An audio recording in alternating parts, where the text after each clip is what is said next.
Cons-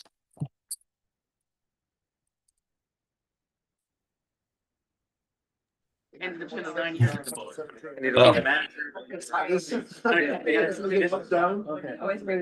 All right, everyone, we're gonna get started. All right, Yoden, can you please confirm for the record that we have a quorum? Yes, we do. We have 9 present. All right, perfect. Good evening, everyone. Welcome to the April meeting of the State Licenses and Permits Committee of Community Board 5. I'm Seth Borden, your committee chair, and before we get started, we're going to quickly go around the room so that committee members can introduce themselves, starting with Yoden. I'm Yoden Fondon. I'm the vice chair.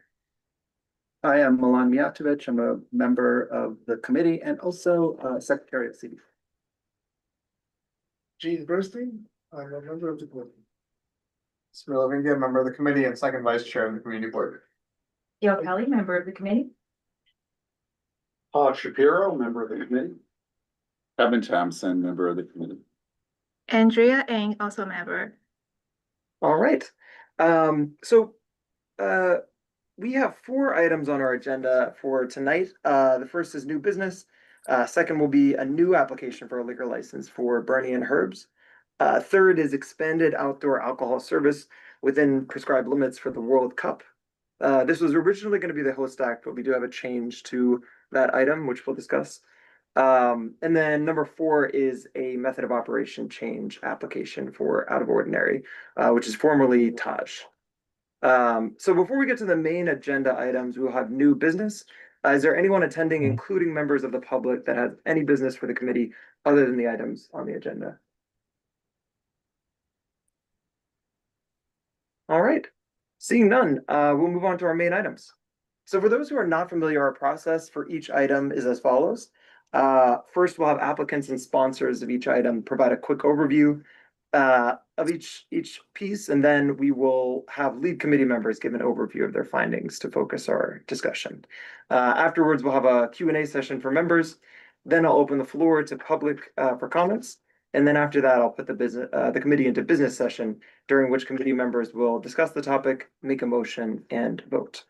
The vote of this committee will be our recommendation to the full board of CB5. So our first item is an application for a new liquor license for a restaurant which will do business as Bernie and Herbs, and it's at 2834 East 16th Street, which is right on Union Square on the west side. So first, we'll have the applicants who are actually with us both in the room and on Zoom provide a quick summary of their application. So David, if you don't mind, I'll hand it off to you to give a quick summary. Yeah, hi, everybody. David Goldberg. I just wanted to take a moment to just put a face to the bar and sort of explain how we're trying to be an unbar.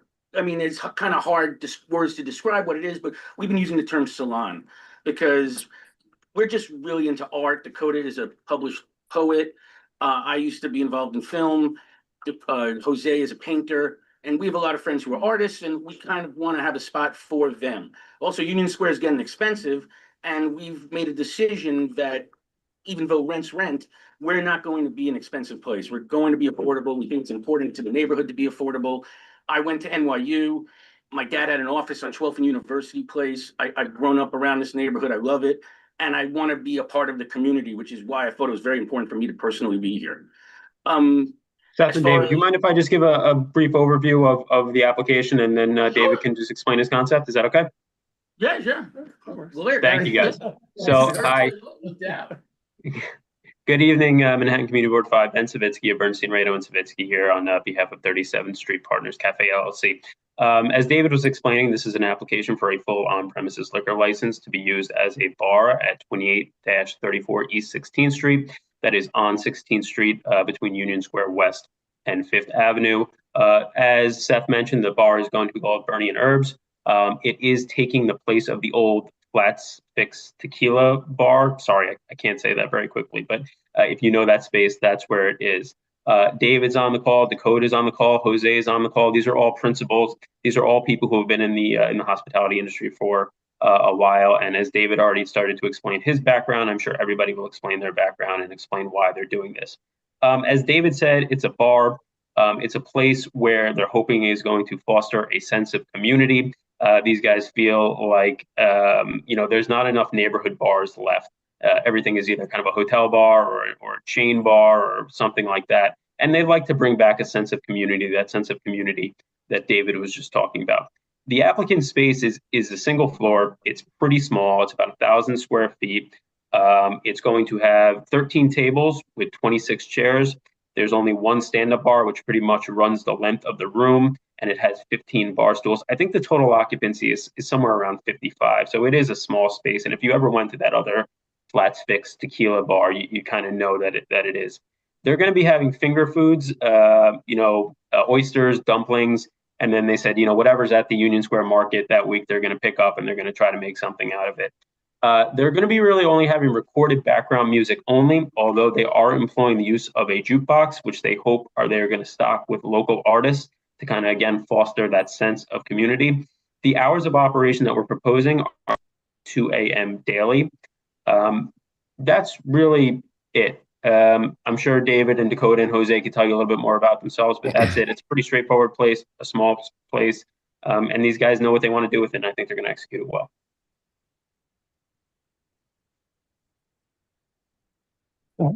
Thank you very much, Ben. I think with that, if you want to. Yeah, I'll just piggyback on that for a bit, but we do want to use food from the market that we find. We want to go next door and we're going to be using Bread's Bakery for any bread we need. We have a thing that we plan to do with pop-up bagels called BYOB, Bring Your Own Bagel. And we provide like the condiments and the things to top the bagel with. You come in with the bagel, come in with the receipt, and we'll provide that. We mentioned the jukebox. We're not having a jukebox because we want to be so much music forward. We want that to be another aspect of community where we're going to have unsigned bands, local bands. We were all in bands growing up, and we think it's just so important to have support from friends, from a community, and to have support in a bar in the middle of Union Square, New York City.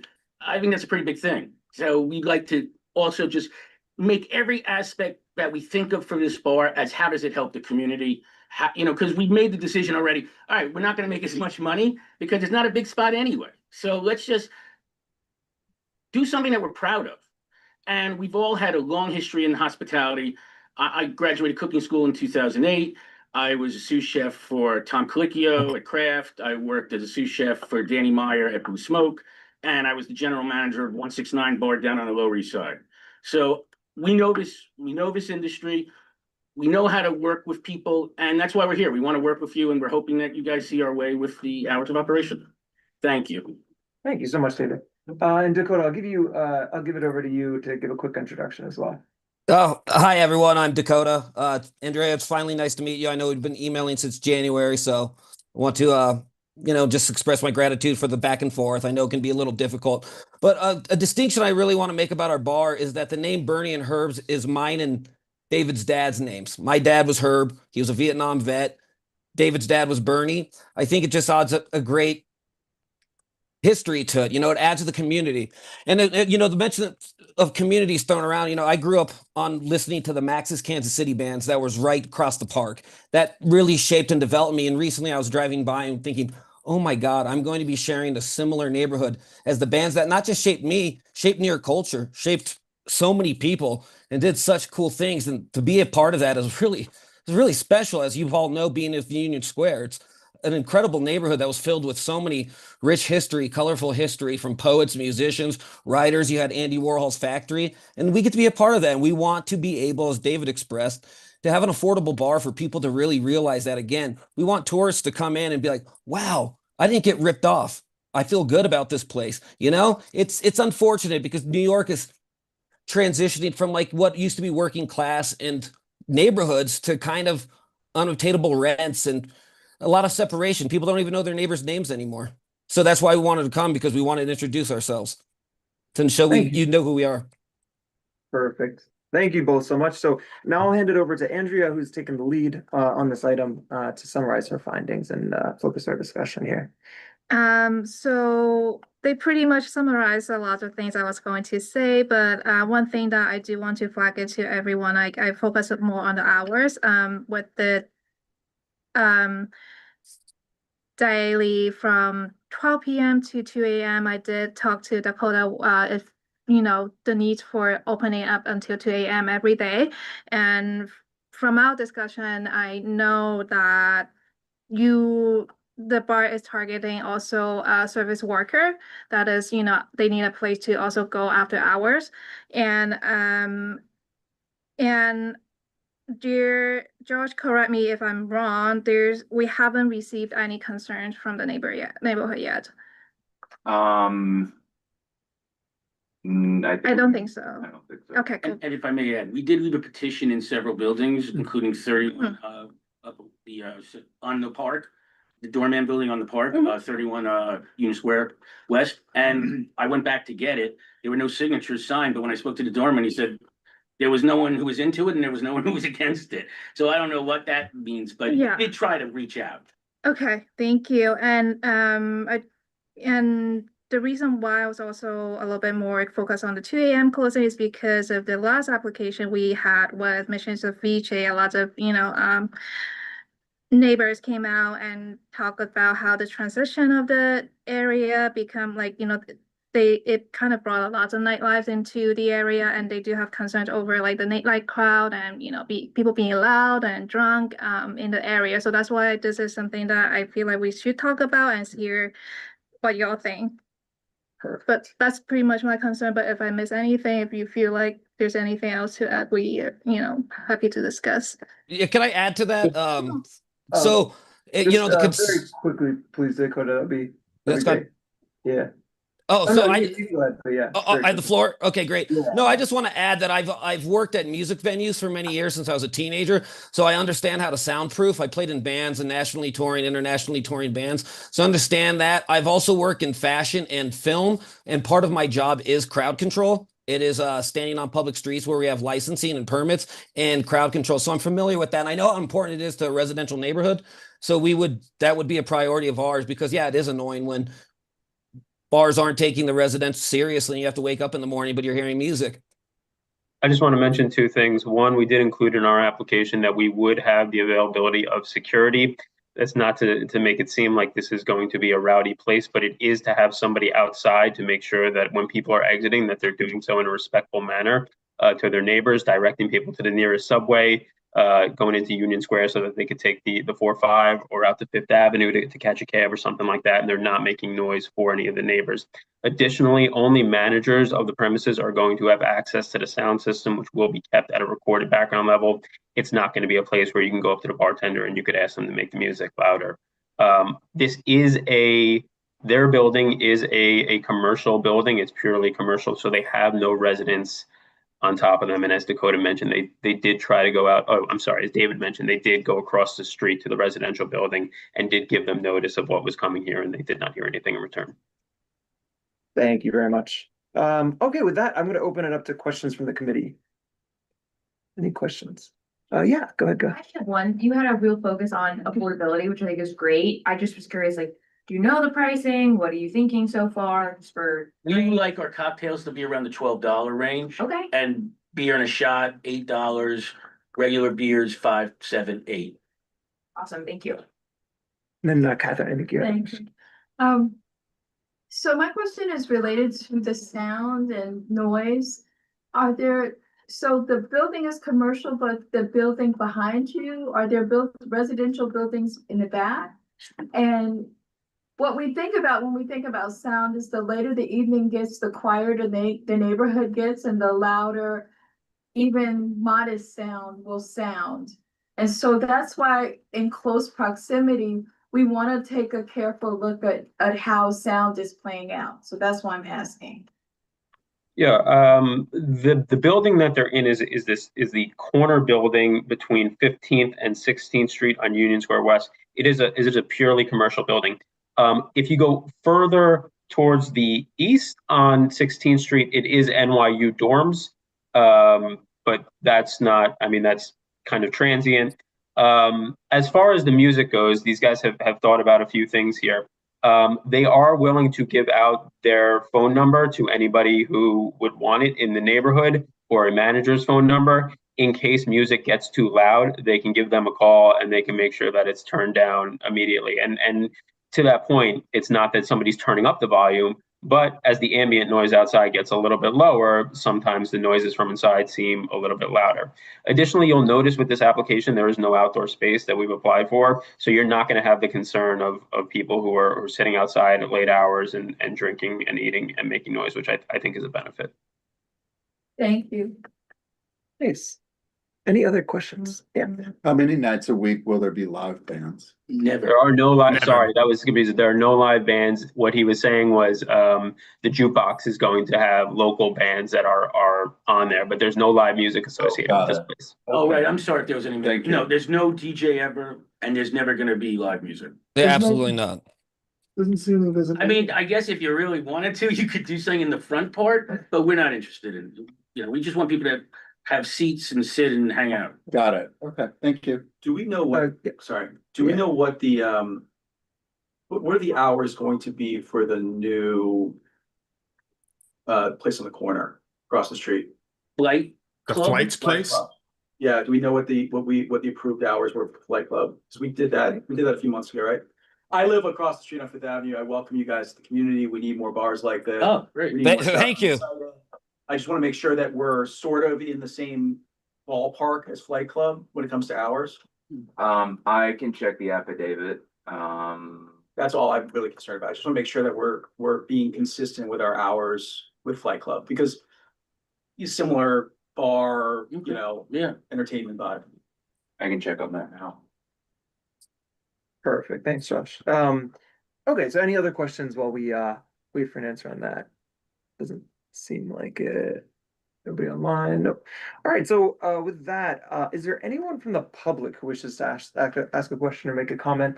If you're online, please feel free to raise your hand and in person as well. Okay. Looks like no questions from the public.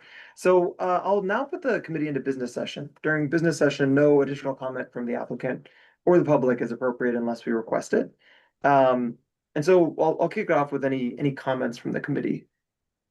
Yeah, go ahead, Samir. I'd be in full support. I think it looks great.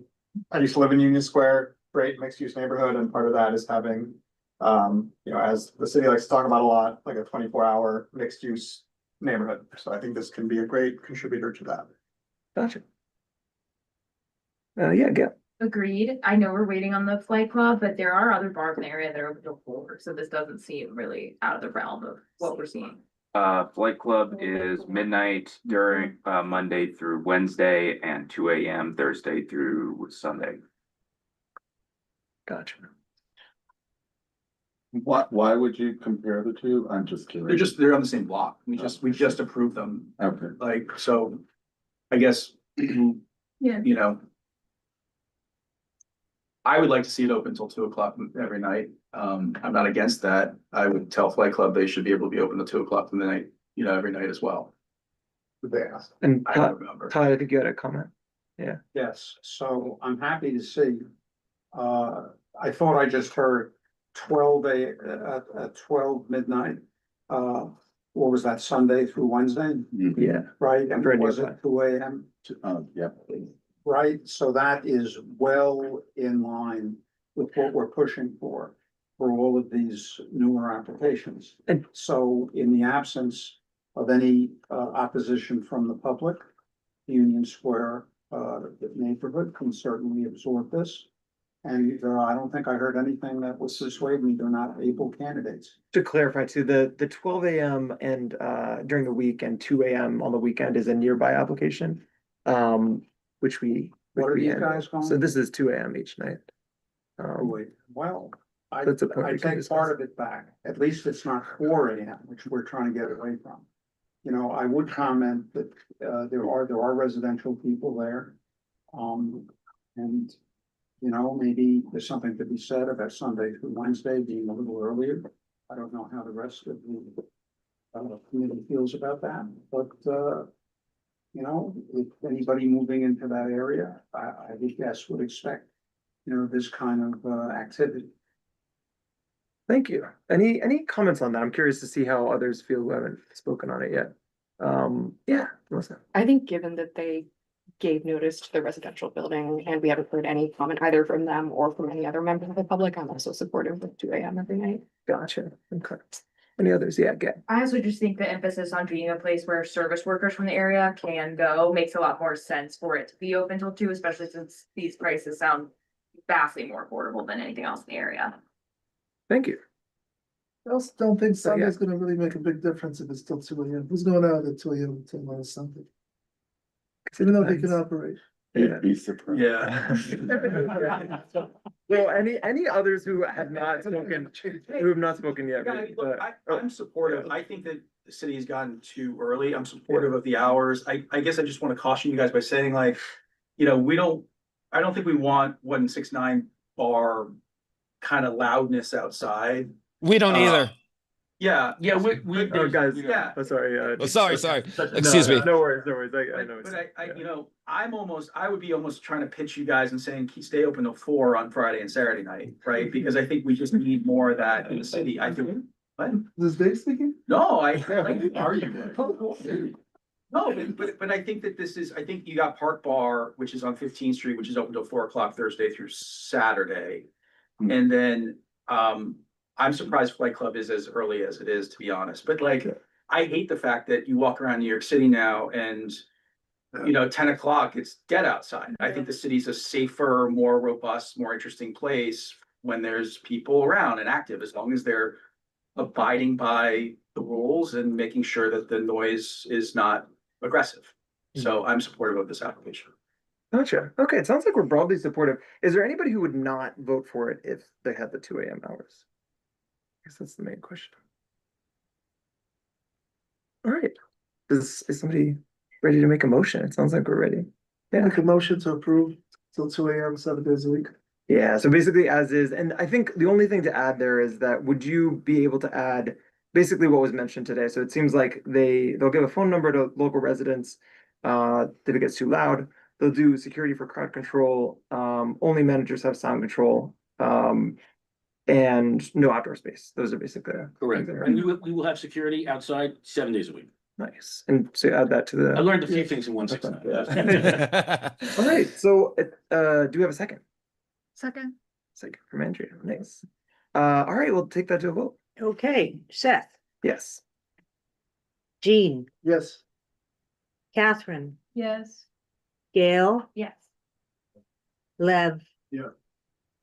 Samir. Milan, Yes. Andrea, Yes. okay, David Yes. Shapiro, Yes. Todd, Yes. Melissa, Yes. Kevin, Yes. and myself, yes. Okay, motion passes unanimously. Fantastic. Thank Thank you you. very much for coming. Thank you. When you guys Thank open- you guys. Hey, come Open by. Memorial Day weekend. Great. Oh, what? Thank Please, you. please, everyone come by. And Yeah, please. I'd love to see everybody there. yeah, it's gonna be, we're gonna Yeah. have pictures of our fathers behind it. It's gonna be a place for everyone.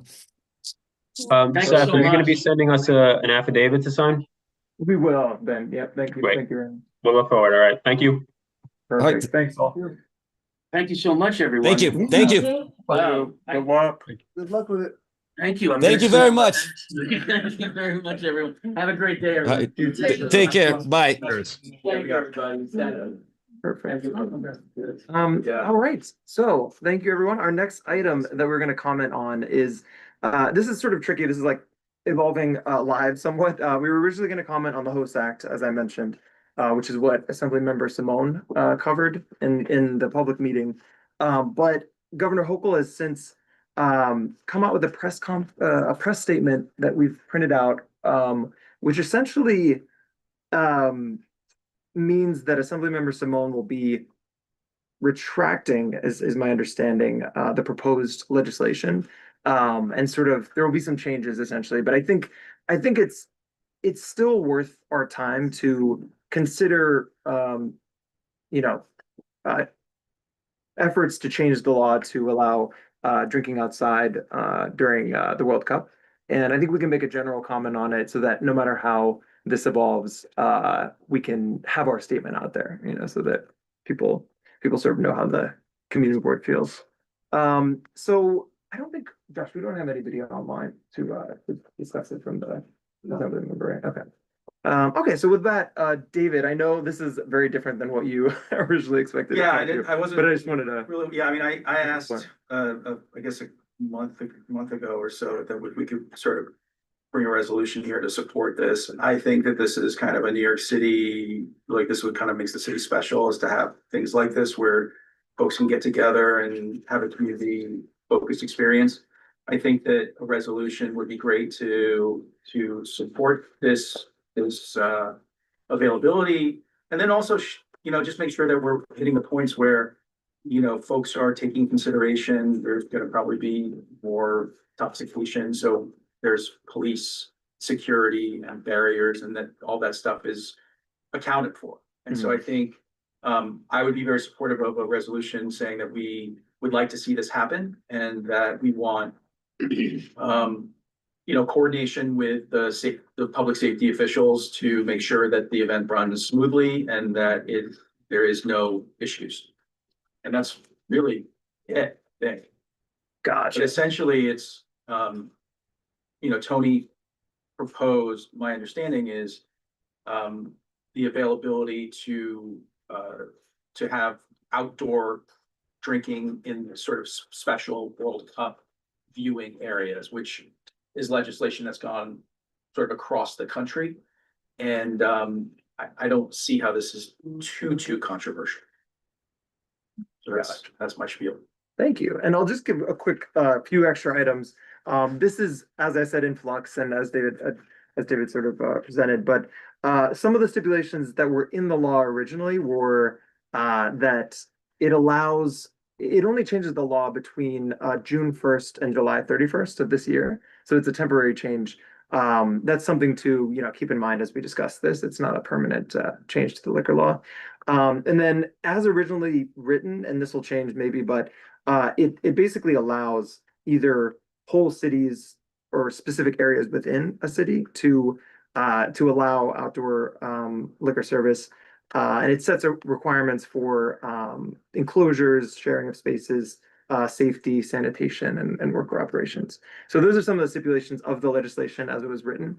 It'll likely change because of the actions of the governor, but that's something to consider. The one thing to mention about the governor's statement is that it may allow later operations for this limited time frame. So it could allow businesses to request permission to stay open as late as 4 a.m. during live matches. So this is only on match days. So Sounds fun. that's it. Yes, that's it at a high level, but I'll happy to take any comments. Or questions, sorry, questions. Yeah, question. So I think this is her statement or press release. It says World Cup 1 day permit process. Does that mean that it's, just like 1 day that you go through as an applicant, you get approved? Or is it 1 day for the extension of the hours? So I think this is probably still in flux, but as I understand it, I think that you can apply for up to 12 single day permits to have this. So say you want to open until 4 a.m. on a match day. You can do that for 12 match days all at once, basically. I see. Yeah. Okay, thank you. Josh, is that And then I have one other question. Yeah. And is the state providing reimbursement to municipalities for police and other sorts of additional costs? That is a good question, and it's something I think we could sort of frame as a stipulation, in addition, if we write a letter, because I'm not sure. The purpose? Is there a fee for the permit? There's a fee, yes, there's a fee. How much is the fee? There's a fee. $36. Yeah. It's not okay. Any other questions? Yeah. So if an establishment can only operate until, let's say, 2 a.m. Yeah. Would this allow them to now say, oh, actually, we want to operate until 4 a.m.? Just for this time period, Oh, yeah, so and for does- the days that they apply, yeah. Okay, so just so I understand, so they can actually extend their operating hours by applying for this permit Only on during these special events? Yes, Okay. yeah, and I'm not certain about the details because it's still as of now just sort of like a press release and it'll be Got- fleshed yeah, out. yeah. But I think as stated, yeah, it's like essentially you could do that for up to 12 one-day permits per application. So we would also hear those. We would be able to comment on those as well as they apply. Any other questions? Oh, yeah, Gail. Sorry, you're saying we would hear those, so if like a lot of restaurants and bars in the district want to do this, will we be seeing an influx of these very soon? Unless something is different about this than normal types of applications, I think we should see those, yeah, and it would basically be similar to those one night New Year's Eve permits. Is my understanding. I think it would be, we handle them probably as a group all at once. Yeah, Catherine. So my question was also, maybe we could also add something about, the notification system is always a challenge, so maybe these could be mapped in the LAMP database so that it's a little more real time, so we just know, not necessarily we have to say, but so that it's not a paper thing, that it's a map thing where, you know, these applicants have applied and people can at least see where, if they want to partake or not. It's not that's not the point. It's really just allowing us to see where the happenings are going on. Yeah, that sounds great. Can I ask? I think Lev, and then we'll come back, yeah. So you say they could operate till 4 AM. Does that mean operation, just if the game, let's say in the afternoon that day, I could stay open till 4 AM? I think it's just liquor license, right? Cause you're allowed to stay open past 4, it's just the liquor license, you can't serve after 4.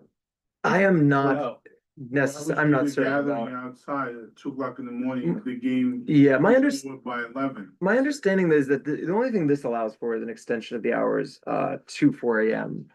And not just liquor, like basically if you have a 2 AM close time and a 2 AM license, it just allows you to go to 4.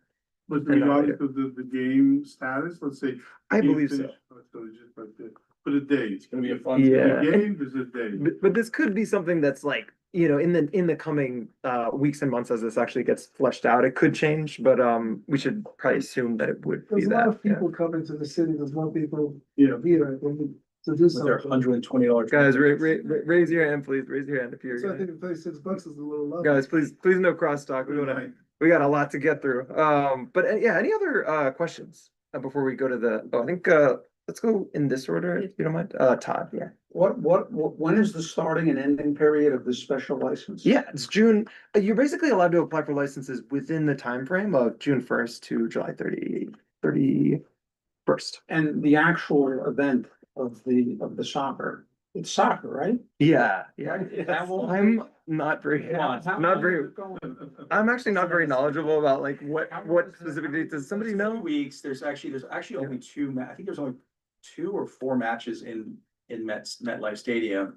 But there's a lot of matches that go on through the months period that it goes on. And so my guess is that there's gonna be a bunch of public viewing areas where people will have drinks and watch the matches. And it should be a lot of fun. Any other piece of that question, Todd, or is that? No, I'll wait till comments. Nice, Kevin. Yeah, so, what will be the process then? If I'm a bar owner, I want to extend my hour to 4 AM, then I'm gonna fill out this permit, I'm gonna get the permit, and then that comes here it seems burdensome. There are a lot of bars, a lot of liquor license in this district. Yeah. And if the state of New York has passed special legislation for this period, I don't understand how we would, or why we Yeah, we would, wouldn't need to. have to review every application. It's Yeah, just like it's done. To clarify, I think it's I'm not certain that we would have to, but it may happen basically, but there's ways to you know, accelerate it. We've developed things in the past where when we got a big group of applications, we can just sort of bulk weigh in. Well, then, and then if I may go on with my question. Yeah, of course. Would we be able to maybe entertain, depending on what you want to do here, making a statement or resolution or whatever we're doing, could we just say we're just giving a blanket pass to everyone who is been given one of these licenses? I It could theoretically, but literally I don't think think it's a waste of time. And, you know, the legislature's already acted, you're not going to be able to rescind the license. It's a complete waste of time. So, the legislature or the legislation, that Assemblymember Simone introduced. Yeah. Is going to be withdrawn. Yeah, I understand. Yeah, so we're not entirely certain what the community board process is gonna look like in all this. Yeah. Chances are very minimal, and would be an opportunity to say what we want that to look like. Yeah, we can sort of like ask them because it's not defined yet. Okay, and then I'll be quiet. I would just respectfully submit to everybody here, we should say, if you have this permit copy with you, enjoy your day. You know, because I don't see what the efficacy of any of this would be. Gotcha. Thank you. Next up, Milan. And then I'll go to you. Okay, I wanted to actually piggyback off of something Catherine was saying around what I thought was transparency or visibility around these applications for extended hours. I think if given what I'm hearing, that our ability to exercise any authority here is going to be more limited, and I think Kevin, your point is actually pretty good. It may not make sense for us to spin our wheels. Maybe we can just ask to create as much transparency and visibility as possible for the community so that they're aware, abreast of like what's going on in their neighborhood. Maybe that's like a reasonable, because I would be really curious to know where this stuff is happening, either to avoid it or maybe I want to go there. That's what she's saying. All right, any other, Is anybody to make a site? Well, so SLA already has a site of all the bars. It's called the LAMP database. Anybody can look at it. It's public. So they could just add another layer in that map. That would be the 1-day permits, and you could see where the permits would be. And just to remind them, because they don't always connect the dots with, right, just so we're using the technology that we have so that there is transparency. I like that's the goal here. Yeah. The other part I would say is, I would never say to the SLA, to the legislature, that we just would pass. I think we would just not comment, because we spend a lot of time asking them to give us to offer localized input. That's what we're here for. But this is a case, right? We don't need to hear it, but we don't need to give them the impression that we are giving up any opportunity that we might need to express whatever it is we might say, which, to say to your point, is nothing. We're not saying anything. So, but I don't think we need to say to them that we don't need to say anything. Thank you. So it sounds like we're pretty much ready for discussion, but I just want to see if there's any last questions before we switch to business session.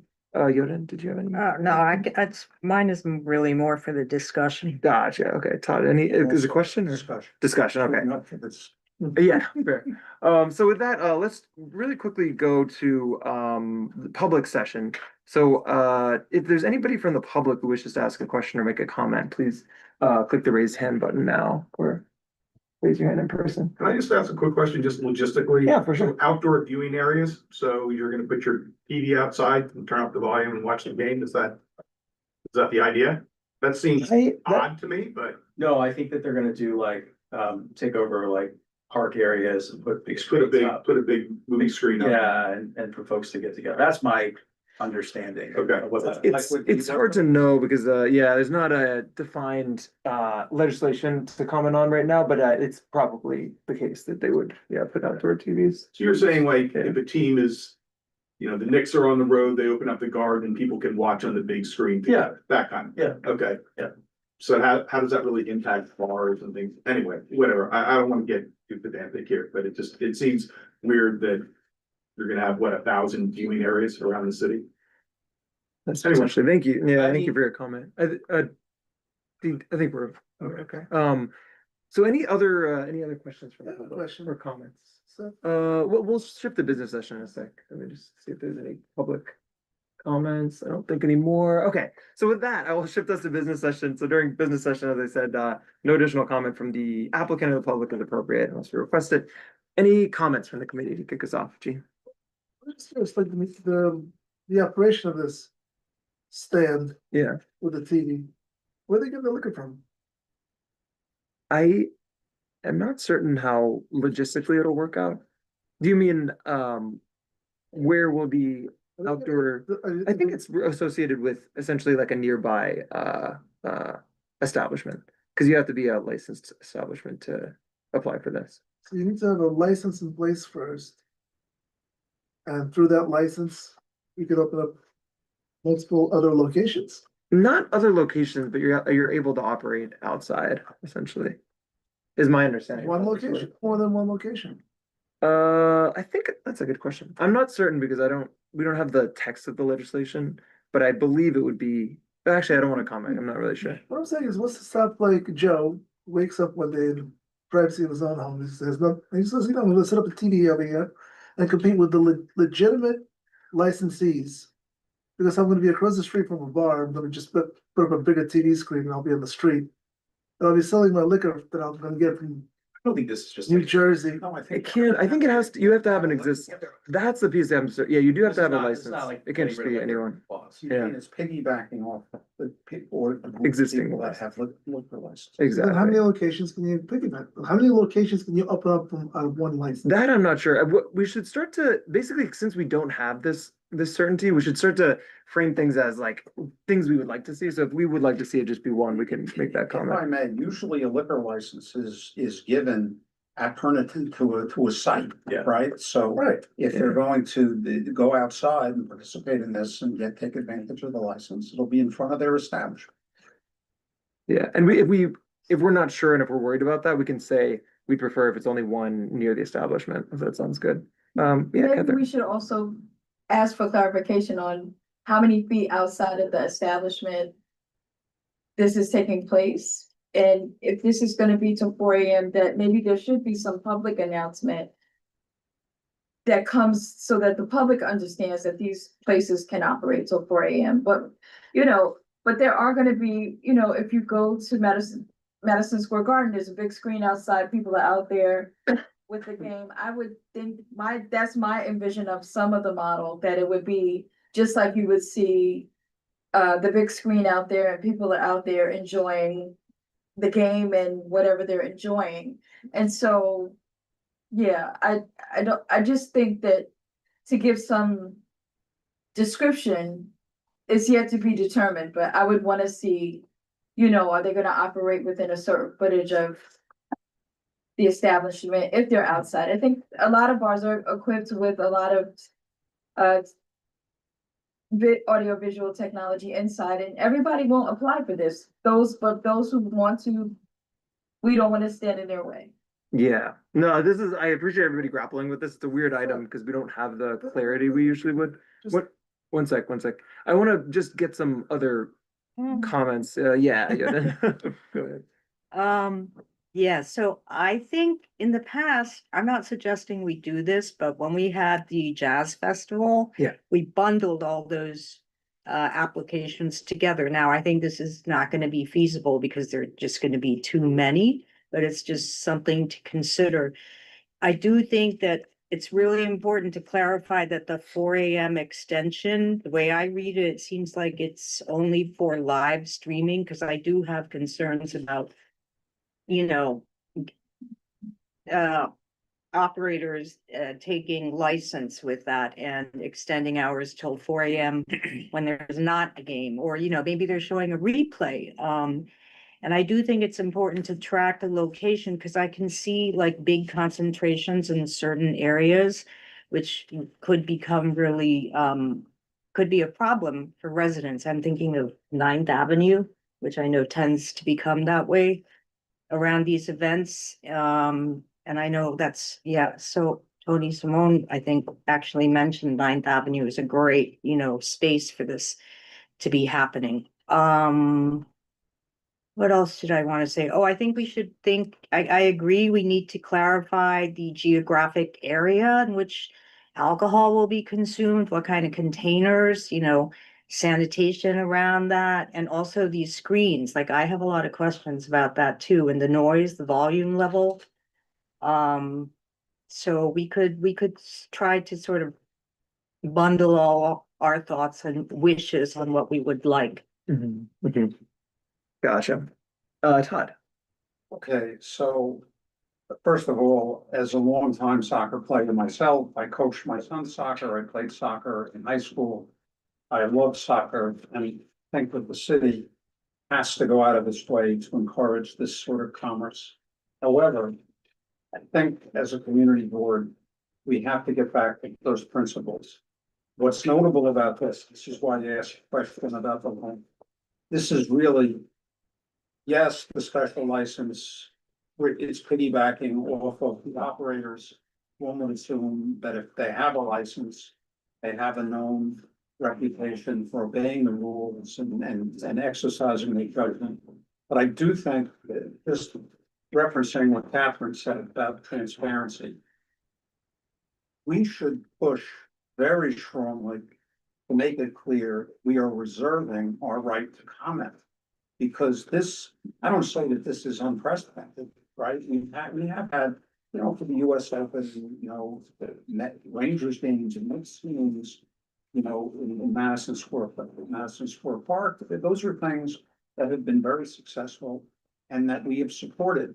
But the relatively long duration and large scale of something like this, I think the public, I don't know that the public pay, the general public, especially those mixed commercial and residential neighborhoods, I don't know that they pay that close attention to what's happening here. And, you know, Mr. Simone proposing this, I think that, again, I'm just thinking about my experience with the outdoor cafes. Just not everybody has experience being outdoors and dealing with the problems inherent in this. I think what we should do, we haven't seen the legislation. No. So, you know, I'm always suspicious about this kind of thing. You have, in effect, you know, a specific industry, in this case, soccer, and they're getting a local politician or group of politicians to, you know, cheerlead for this kind of thing, which can be good. But our job is to think about it, right? You know, the idea that it's large scale doesn't scare me because we do have experience dealing with large numbers of applicants, and we have the judgment to sort through them. And we know our neighborhood where, you know, we know where there could be problems, especially given this long term. So what I'd like to see in this resolution is just a statement of concern about these issues, and also something that puts in very strongly that we reserve the right to comment. As Catherine said, there should be full disclosure about those that are applying for licenses to the public and to us. And if we see, you know, people or establishments that have a known history of not being able to deal effectively with outside events, that we should be able to comment on it. The other thing I would say is that, again, this will very likely set a precedent. And, you know, we want to be on record as trying to be responsible and, you know, encourage the best establishments and the best use of our public spaces. Thank you, Todd. Samir next. Yeah, so I would support it. I just want to read at least what little information we do have from the governor's press release. Yeah. So just what the first thing is, event organizers and licensees may use SLA's existing one-day alcohol permit to apply for World Cup one-day permits for off-premises viewing events, including fan festivals, watch parties, and similar activations. I feel like that's most of what we talked about. Mhm. The second part is existing on-premise licensees may also apply for the one-day permit to extend service into contiguous unlicensed outdoor areas and bars and set up TVs, presumably outdoors, throughout the duration of World Cup events. Thank you. So that being said, I am in support of all of that. I think it was maybe in 2022, I was at the Italian restaurant and they had set up TVs outside so people could watch. People were not in the sidewalk. I think they had closed the street, so they were just standing in the street. So I think if we do stuff like that, I thought it worked well. I think we do the end. I'm a little bit worried about forcing that or asking them to set up things like LAMP. Those integrations can take time, and if they can do it, then great, but I don't think it should be a blocker. There's gonna be more revenue that will go to the state and the city from sales later, so I don't think we need to add police costs, and I'm open to having us review them or not, doesn't really matter. Thank you very much. It's helpful. Yeah. Just on the SLA website, there's a little more information. So it says they are required to notify the community board. They have to submit proof with their application that they notified the municipality, / community board. If the events are occurring on the street or other public space, the applicant must obtain approval from the municipality, provide written local authorization and a waiver on the open container law. So it sounds like we will be notified of all of these, and if they're going to be extending into a greater outside space, then they actually need our approval. Gotcha. Okay. Thank you. That's very helpful additional. We just got this information like very recently, so that's very helpful. So I'm just gonna quickly summarize and then I'll pass it over to you, David, what I've been hearing so far. It sounds like we're broadly, we would like to see this happen in some form, but I think we want to express certain concerns. So first is coordination with public safety. Second is transparency, potentially including a layer in the LAMP database if it's feasible. Third is we're concerned about applicants taking advantage of hours, I think, and we want to make sure that it's really constrained to just game days, and just used for this purpose. Fourth is community board feedback, which it sounds like we would get, or community board input, I should say, which it sounds like we would get, but we just want to make sure that we do have that. Fifth is constraints on geography, which it also sounds like we have. It's really just one location per applicant, like outdoors at their establishment. And the last thing is concerns around the concentrations of establishments. So making sure that we don't create like too much of a concentration with a bunch of these.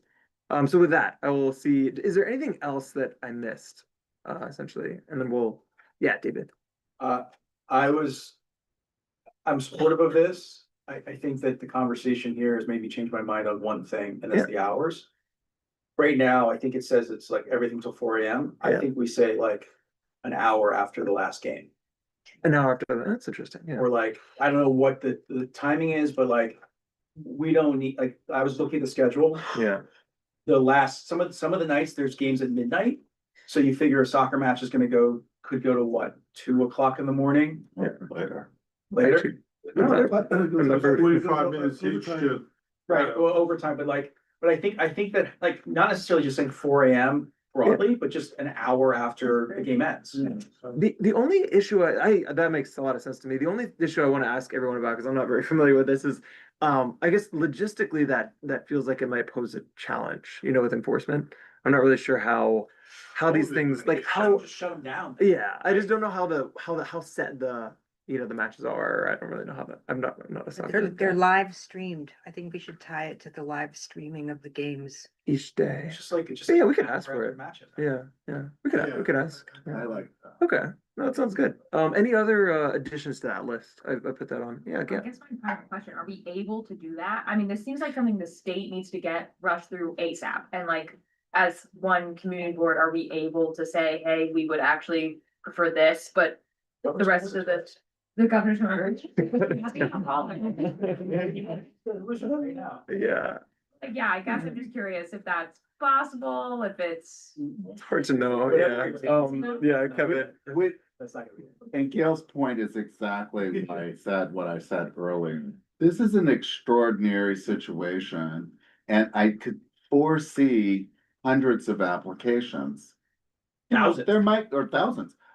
There may be 10, but who knows? We don't know.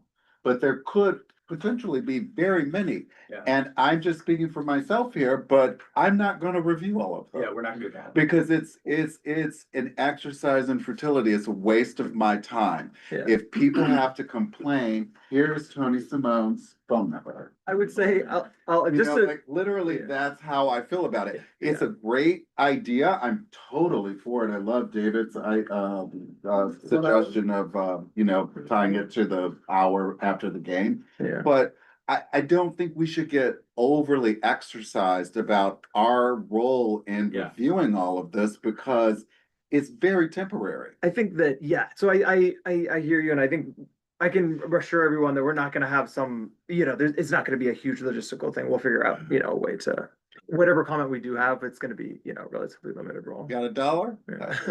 I bet you. Yeah. So I think we have the outlines of a letter we would write. Does anybody want me to reread the ones that I read out? The only change that I'll make is to the hour before the last match, like David suggested. After. Or did I say, yeah, after, yeah. Yeah, Okay. can you read it Let's- again? Yeah, I'll read them, out just in case. So basically, one is we're broadly supportive, but with certain concerns and caveats. So the first is that we'd like the hours to be extended only to an hour after the live stream for that day. The second is that we'd like strong coordination with public safety. The third is that we'd like transparency on the process, potentially including a layer in the LAMP database, depending on what's feasible. The next one is community board feedback. So we would like to have the ability to comment, not necessarily, saying that we would in every case, or not do it in bulk. And then the next one is constraints on geography. So ask for just one location per applicant, and just outside, ideally, or adjacent to their establishment. And the final thing is concerns about concentration of applicants. So steps to be taken to ensure that it's not creating a huge quality of life burden on any individual neighborhood. Okay, that's it. I think we're ready for a motion on that. So what's the letter? And this is for a letter with basically like saying we support it with those caveats. To the governor. Yeah, right? Yeah. Well, depending on like who ends up, it may be that Assembly member Simone proposes it again, in which case we'd send it to them. Well, the governor and our the- elected officials. Yeah, governor and I mean, elected they're gonna be officials. No, yeah. Yeah. So who wants to make a motion? on this? Nobody wants to make this motion. Oh, no. I'll make the motion. Yeah, nice for all that. This is Sweet, then you get to write the resolution. So this is, yeah. Oh, we should send this to Eric. Eric, well, Eric's in the state senate now. Eric Butcher, yeah. I'll send it. We can send it to all of our. Side comments, Eric. those of us who've been here, it's a listening session for the governor and for the SLA. We're the ones that offer the localized input. And believe it or not, we've written them and they write us back and they tell us off. They tell us just how they feel about what we said and didn't say. And so that's exactly the tension we want to create, where everybody has space to be heard. Because when you're unheard, that's where the chaos and the darkness. But I just wanted to say that. I know we're making light of like this chapter is gonna be over. Let's say, I told you so. So, yeah. So I think we have, yeah. There's a motion. and- Yeah. So everybody, we have a motion on the floor from David. Anybody want a second? Second. All right, thank you. We'll take that to a vote. I have a question. Oh, yeah, go for it. Sorry, I should have asked. I just saw this. Thank you for pointing it out, Gail. And it really does say that we will be notified, but yeah, that our input will be. I mean, it seems like it's gonna be like the regular process. Yeah. So I think it doesn't And hurt to so- have it in our letter Okay, to say, but So we're saying we reserve our right to comment when it says clearly they have to apply to us. I think we're just generally saying that we want to make sure that whatever changes might happen as they bring it to, into legislation, that Okay. we retain that. Okay, But no, that's a good point though. Yeah. Seth, Yes. Jean, I'm gonna abstain. abstain. Okay, that's the first time I've had to log that. Okay, Catherine, Yes. Gail, Yes. Lev, Yes. Samir, Yes. Milan, Yes. Andrea. Yes. Okay, absent. Oh, I saw Gabby on this. Oh, there, Gabby. Yeah, I'm here. Yes. Sorry, did I miss you in the first vote? Yeah, but I'm also a yes for that. So no worries. All right. David, Yes. Todd, Yes. Melissa, Yes. Kevin. Yes. Me, yes. Okay, so we have one abstention and, how many? 2, 6. 13 in favor. Perfect. Thank you. And thank you everybody for the discussion on that. Our last item is, Who's writing the letter? David. Okay. But I'll send you all the information, David. So our next item is out of the ordinary, which is formerly Taj, applying for a method of operation change. Again. So yes, Key items to keep in mind in the background for this application, we do not currently have an affidavit with out of the ordinary, just to remind everyone. So their method of operation should be considered to be their 2005 agreement with the SLA, which we have printed in the room, but we can read out, the key stipulations there. The key one, though, to keep in mind is that the hours they should be operating under are 4 p.m. to 2:30 a.m. Sunday through Thursday, and 4 p.m. 3:30 to 3:30 a.m. Wednesday through Saturday. Just say that one more time, Seth. Yeah, for sure. So it's hours of, it's a little unusual. It's 4 p.m. to 2:30 a.m. Sunday through Tuesday, and 4 p.m. to 3:30 a.m. Wednesday through Saturday. And so we should consider that to be their operating method. The applicant, as you know, came before us in January requesting later hours, a DJ, and dancing. And after a long discussion, we decided on a denial at that time.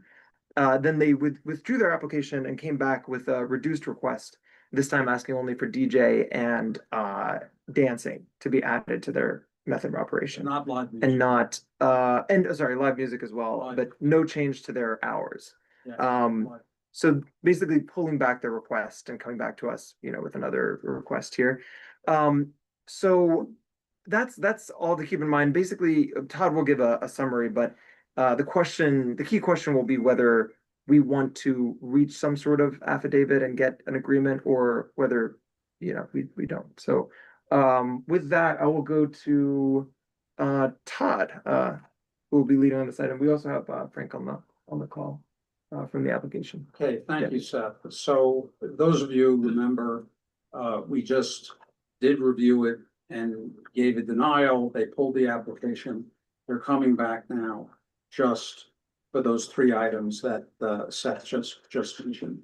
So they are very much a part of that neighborhood which resides in the SLA area. So all of us are familiar with the issues there. There's a concentration of nightclubs and establishments, of which Taj and its current incarnation are one.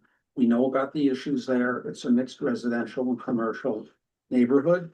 It's bursting at the seams with potential conflict and collision on these issues. Taj itself is very much part of those issues. They're not angels, but they're not bad operators. They do what they have to be competitive and stay in business, as any establishment would. The key issue here is, do we want to revisit what happened, or the decision that we came to the last time? Now, I did have a chance to speak with the owner earlier this week, and we went over the issue of our prior response and our concerns about live music. And just very quickly, it is, for those of you who are new to this, Taj, it's not a small operation. It's 4,500 square feet of space. They can hold 300 people. So again, a little bit of history. Many of the longtime operators there have, relatively speaking, later closing hours than any new applicant that would come before us. So they treat that like the crown jewels. None of them want to give it up, right? They view that as a competitive advantage. And that, as the neighborhood has changed, that has caused problems. Not to cast any aspersions on, many of the operators that do their best, but it results in a certain amount of inevitable friction. Now, in speaking with Phil, who is the owner, is Phil online with us, or just Frank? Yes, Frank. They'll tell us.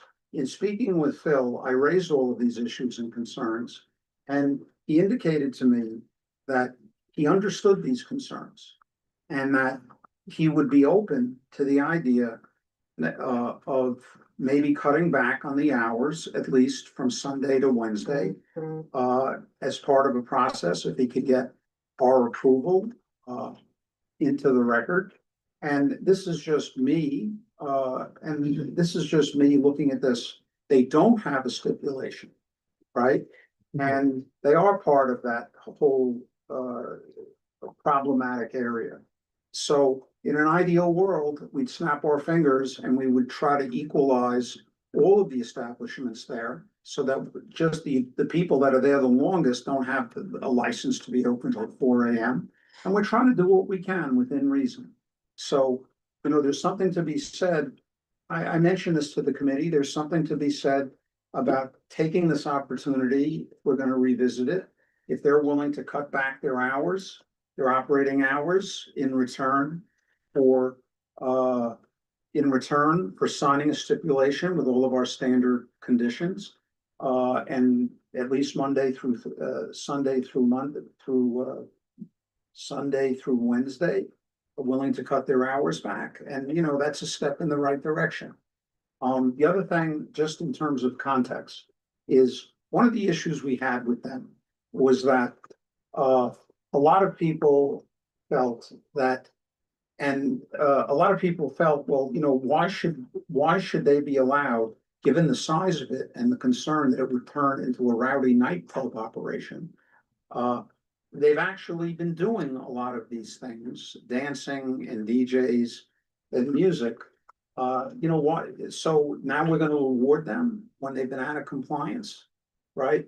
And all I could say about that, and Frank will speak to this, and I know that Phil, to his credit, spoke to it, is that the nature of their business as operators is they do parties and weddings and bar mitzvahs at certain times.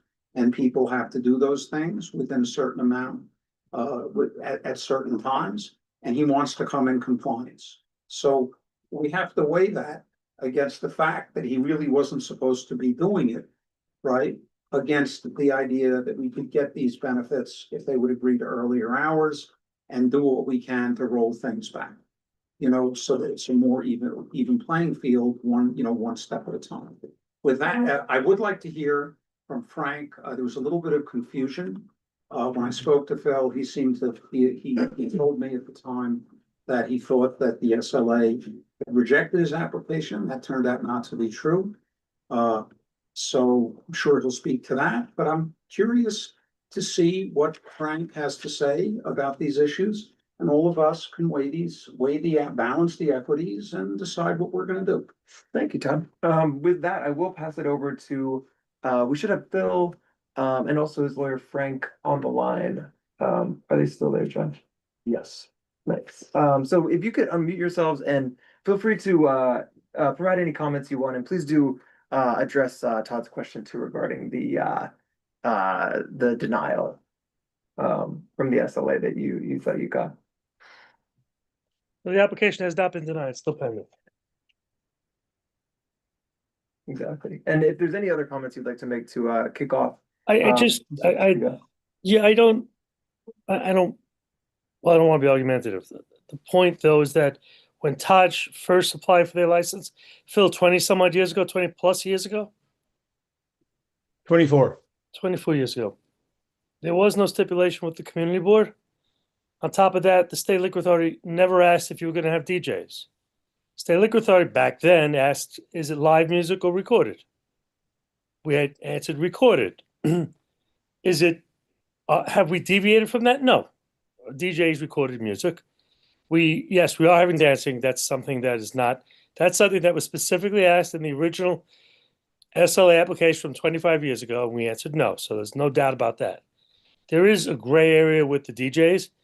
I would say about 15 years ago, maybe 12 years ago, Liquor Authority started asking specifically about DJs. So otherwise, I have not too much else to add unless Phil does.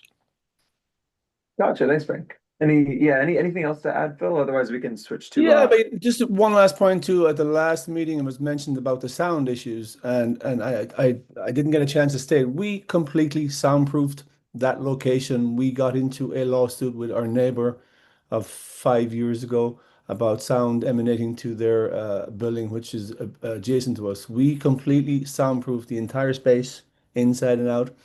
We spent about $50,000 soundproofing their entire building, 4 stories, all their windows. We paid for it, and we had a sound engineer. They did, and we did. 2 sound engineers for over a year monitoring the sound inside and next door.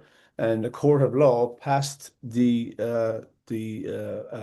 agreement that we had done adequate work and sound was not emanating to the outside or next door above the decibel level. And, we moved on, we signed the agreement pending future issues that would come up. So when it was stated that there was sound issues in 20th Street, it's virtually impossible. We have two sound engineers that would be happy to testify, I'm sure, and we also have a very lengthy documented court case that ruled in our favor at the end after we spent over $200,000 doing this. Just want to make that clear. That's all. Thank you both. Thanks, Phil. Thanks, Frank. So now we will go to questions from our committee. Any questions? Yeah, go ahead. Do they hold special events, and do the special events become a part of their application? They do, my understanding is they do hold special events, and How many? I think so it would be according to, let me see. I don't know if it's actually specified. I'll let the applicants speak to that if they'd like. Yeah, I mean, we at this time of year we probably will do anywhere from 2, maybe 3 mitzvahs a week, depending on the day of the week. Sometimes during the week, predominantly on Saturdays, and some Sundays, depending, Fridays also. But we do a lot of birthdays. We've promoted events there, private events, corporate events, since we opened 24 years ago. So December, I would say, probably predominantly is our busiest corporate season because we have holiday parties and the such, which is normal that time of year. But yeah, the weekends, yeah, we have a lot of events. We've hosted, I don't know, maybe 150 weddings over our career, birthday parties, get-togethers, bridal showers, you name it. We've done them all, and we continue to advertise that. Gotcha. Thank you. Any other questions? David? Sorry, maybe I missed this. What is the deal on the table right now? What we're talking through is essentially related to what we commented on last time, which was a denial. We sort of What have they offered us? came to like a reduced What's the reduced actual- hours. What's the actual deal? Effectively reduced hours. And then there's we could talk about other So like stipulations as well. weekday hours were what, 2 a.m.? 2:30.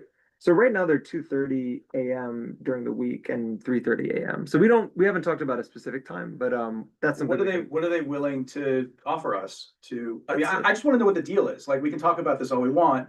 We denied them last time. It feels like they're wasting our time here. But like, what's the deal? I think we can, yeah, it's a fair question to ask what they'd be willing to offer, but we can talk about it more in business session. Do you care to comment on that, Frank or Phil? I mean, I had this discussion with Todd, and we had talked about Sunday through Wednesday, and I had agreed that I would be willing to close at 1 o'clock on Sunday, Monday, Tuesday, Wednesday as a sign of good faith. And in exchange, so till 1 o'clock versus the existing is what, 2:30?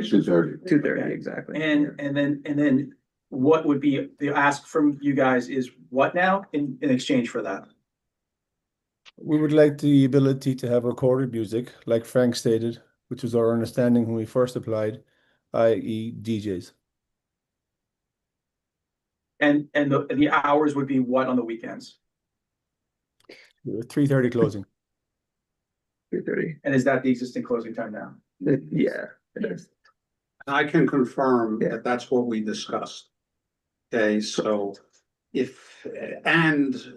we would like to have, I would add this, I don't know that I spoke about this. I don't know that I spoke about this with the applicant, but we would like to get them on record of just having our standard stipulations, because everybody else that's coming in anew has those. But those are just good neighbor things, no sanitation, no lines, those are things that is a good applicant. If I can I add one thing? Yeah. I think it's important to note that the characterization that the application was disapproved last time, I think members of the committee did not fully grasp the fact. In fact, there was a lot of discussion about the stipulations that we had broken when there were no stipulations in place. We didn't break steps that don't exist. I don't understand that because there was a signed document the last time that you guys did your liquor license, was there not? There was not. No, yeah, it's fair to say. I would say it's mainly in regard to the SLA method of operation. If there's any deviation from the. Okay, so you had a liquor license from the SLA that had specific rules in it and you broke those rules. No, we have an application with the State Liquor Authority wherein we described our method of operation. There was no stipulation to be broken, and this committee, I believe, and it was my error as much as anyone else's, but I think you guys were under the impression that there was a stip that existed when it does not. Can't break a Yes. stip that doesn't exist. It's actually it's a fair point. What was that? What did we discuss last time then? Sort of Last time. we operating, discussed- like basically what they're applying for in the method of operation change is things that they're doing now. So it's fair to say that there's not a deviation from stipulations because we don't have them in place right now. But basically they're applying to effectively legalize what they've been doing, but it's sort of, there's no stipulation agreement. Yeah. They currently have a license where they can operate till 3:30 in the morning. And they wanted a license where they can have a DJ. That's how this whole thing started. They were having DJs. They were having a DJ, but there was no stipulation that says that they can have a DJ. But what? Okay. So then they said, look, we just wanna have a DJ, we wanna have dancing, we wanna have a cabaret, people are coming in, they're dancing. But that's not what their license said. So, Yeah. This is like a technical point that I don't Their understand. license was silent in the issue. Yeah, Back in the day, Yeah. it was a commercial area and these were not the issues. Right. Right, so we said, look, we'll give you a license. We were okay, I think, like, it sounds like we were okay with it. That if they operated till 1 o'clock, 2 o'clock during the weekdays. And then till 3:30, 4 o'clock on the weekends, provided that they insulated, there was an area in the front. When they come in, they insulated that, and they insulated something else, and it's a commercial building. There's, I don't know where all these residential tenants are going from.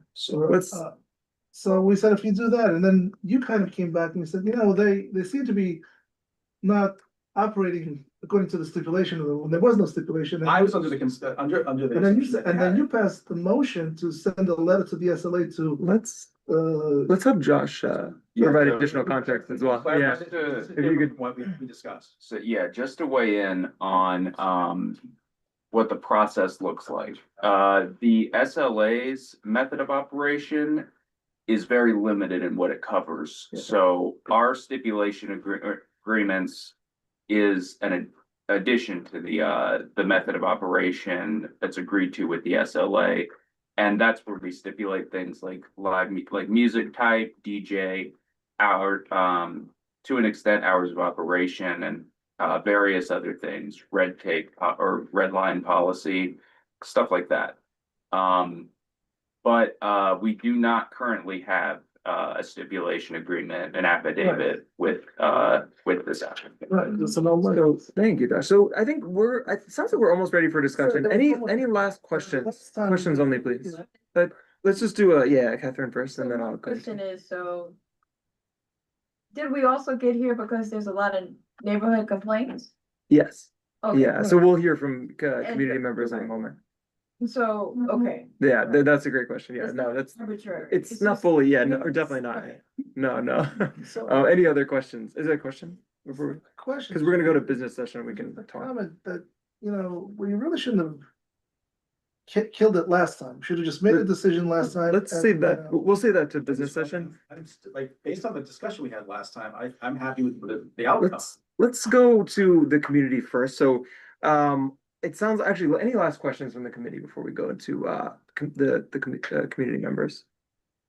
Okay, nice. So with that, I'll ask if any from the public wants to raise their hand and make a comment. If you're online, please raise your hand, or in person, and we'll call on you. Let me see, how many comments do we have? I'm going to put up a timer for 2 minutes. And if I could ask that everybody please please limit your comment to 2 minutes long, so that we can make sure we get to everyone. Just a moment for me to put that up. And all right, with that, let's go to the first comment. Anybody in the room who'd like to make a comment? Let the online people go. Okay. I really go. Yeah, so let's go to, first off, is Jason Nagan. I see it in the list. Jason, please unmute yourself. Hi, everybody. Thank you for letting me have the chance to talk. The gentleman who led off the discussion on Taj, I agreed with everything that he was saying about everything. But the only issue, the thing I disagree with, is that Taj is not operating Sunday through Wednesday. Monday through Wednesday, they're barely open at all. They're at the very latest, it would be like 10 p.m. Sunday, they operate until like 10 p.m. So they're not really giving anything in exchange for, for them to go from a 2 a.m. to a 1 a.m. He's giving nothing. Okay, Phil is describing his nightclub as a place where there's weddings, 150 weddings. It's a hip hop nightclub where people are, they're blatantly operating with DJ and dancing where they admit it, So instead of having a nightclub on a residential block, it's time that we put a restaurant there. There's a full kitchen. There's an exhaust. There's an open space where they can have a restaurant operating with a liquor license, maybe a lounge. It doesn't have to be a hip hop nightclub right here. Yes, he did do sound insulation, but there's still tons of bass pumping through the building, and he has no control over the people who are outside, spilling out onto the street, screaming, yelling, drunk, throwing up bottles, liquor. It's a crazy nightclub on a residential block on 21st Street. It's insanity. Please go out there and look. So no, this trade-off of giving 1 hour from Sunday to Wednesday, he's giving nothing in exchange for legalizing his nightclub operation. I strongly disagree with all of this plan. Thank you. Thank you, Jason. Next up, we'll have Heidi, please. Heidi, please go ahead and unmute yourself. Thank you for letting me speak. I have a problem with the fact that if he's not in compliance, he should be in compliance. The way the neighborhood was 24, 25 years ago is not what it is now. It has become a more residential neighborhood. I live on 20th Street. We hear whatever goes on in the back. So we hear the noisy people from Slate and from Boxers, which was approved without any word from the neighborhood. The fact is that there are people lined up waiting to go in. I agree with the gentleman who just spoke. It is a totally different neighborhood. To say that he has the same business model, that is, so you were allowed to have 25 years ago. The entire community has changed in 25 years ago. In 25 years, I've lived on this block. I've been married to my husband. I live on 20th Street, on right adjacent, right near Boxers. It is the same problem, and our apartment goes from 20th Street. We hear it opens onto the back, the back of 20th Street. We hear all of this noise. I don't think that a nightclub with a DJ and dancing and people spilling onto the street should be allowed to continue. I agree that it should be a different kind of business that supports the current neighborhood, a restaurant or something like that, that you've got great people doing that. He's asking for something that is no longer a part of this community. And we should change the community, not change the rules for one operator who's bringing in people who don't live in that neighborhood. And the people here pay the taxes. And every other time the board makes all kinds of negotiations with itself without considering the community. Thank you. Thank you. Thank you, Heidi. Next up, we'll go to David. David, please go ahead and unmute yourself. Hello, everybody. I'm David Visoki. I live across from Boxers. I know all about Taj. please, I'm hearing everybody shaking their head. Yeah, that sounds great. We'll close at 1 o'clock on Sunday through Wednesday. It's a joke. There's no issue. The issue is Thursday, Friday, and Saturday. They're a monster club located in a residential neighborhood now. They belong on the West Side Highway in the warehouse district by the West Side Highway. It isn't the sound that travels through the buildings. It's the hundreds and hundreds of people that urinate outdoors, that fight, that throw bottles, and they have zero control over it. It's only about $1 for them. They don't care about their neighbors at all, as evidenced by what is going on at 3 to 5 o'clock in the morning. The police cannot control it. As a matter of fact, the police stay away from the area now. And I guarantee none of you have been in that neighborhood from 1 o'clock to 5 o'clock in the morning. I wonder if anybody has. You see what's going on here. It's like a carnival. It's worse than a carnival because it has drugs, it has alcohol, and you think they're neighborhood people going to these places, going to Taj? They're not. They're being bussed in from all over the area in big party buses, and then they're parking and urinating. And have you walked around the neighborhood and seen the graffiti around? Has anybody? And please don't go into the neighborhood at 3 in the afternoon after our bid has gone through and cleaned everything up. Go there at 3, 4, 5 in the morning. Check it out for yourselves. You don't have to take my word for it. You can see. Thank you, David. Next up, we'll have JL. JL, please go ahead and unmute yourself. Hi there. Can you hear me? Yes, we can. First of all, thank you to everybody. It's awesome that you guys are here to protect the community. And I want to say I live on 21st between 5th and 6th, and I first lived there in September 2023 for 1 year. I now live in the same building again, which I've been in for the last 10 years. Taj is very much a nightclub with a DJ, with dancing. I used to go there 23 years ago. Okay, there's a lot of discussion around soundproofing and internal fixes, but there's very little attention being given to the actual impact that this is having to the entire block. Again, especially on Friday nights, these concessions about 1 a.m. the other nights mean absolutely nothing. It's totally out of control. We're not just dealing with noise, we're dealing with public disorder. Forget about vomit and urines in the streets.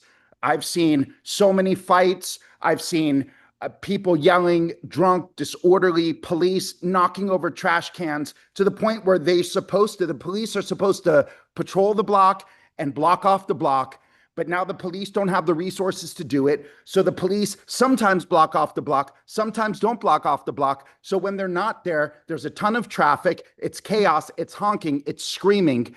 I can't fall asleep. My kids can't fall asleep. And when they do block off the block, say there's a night that I go out or I take my kids to a Yankee game, I come home, it's midnight. Now I have to get out of the Uber on the corner and walk with my children around all these drunk people. Last week, I looked out my window. I saw these cars just pulled over and parked. These girls start twerking in the middle of the street, blocking a taxi. The taxi's honking, honking, honking. They did it for like 25 minutes. There's a loss of control at the street level. There's no consistency with enforcement. Taj is totally negligent. They're trying to legalize something they shouldn't do. And we should be like the first guy where it's a bar and they close at 2 a.m., period. 4 a.m., absolutely out of control. This neighborhood is totally different than it was 20 years ago. There used to be vacant parking lots that are now residential buildings with hundreds of units in it. Taj just has to go. Thank you, JL. Next up, we'll have Larry. Please go ahead and unmute yourself.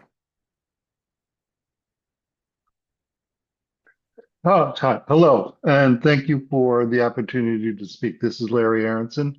I live on 20th Street on the north side, so the back of my building shares the space along the block with Taj, and we hear the bass all the time. It's almost constant once the evening goes on. I'd like to echo all the thoughts expressed previously, starting with Todd on your committee about the history, and with Jason and Heidi and the previous speaker, David. And just to urge the committee to again deny the application for any extension and to press to have the existing stipulations, or at least what were supposed to be the existing stipulations, put back into effect. And I leave you with two questions. The first is, when does a business's desire to extend their profits take supremacy over the rights of residents to enjoy peace and quiet in their homes?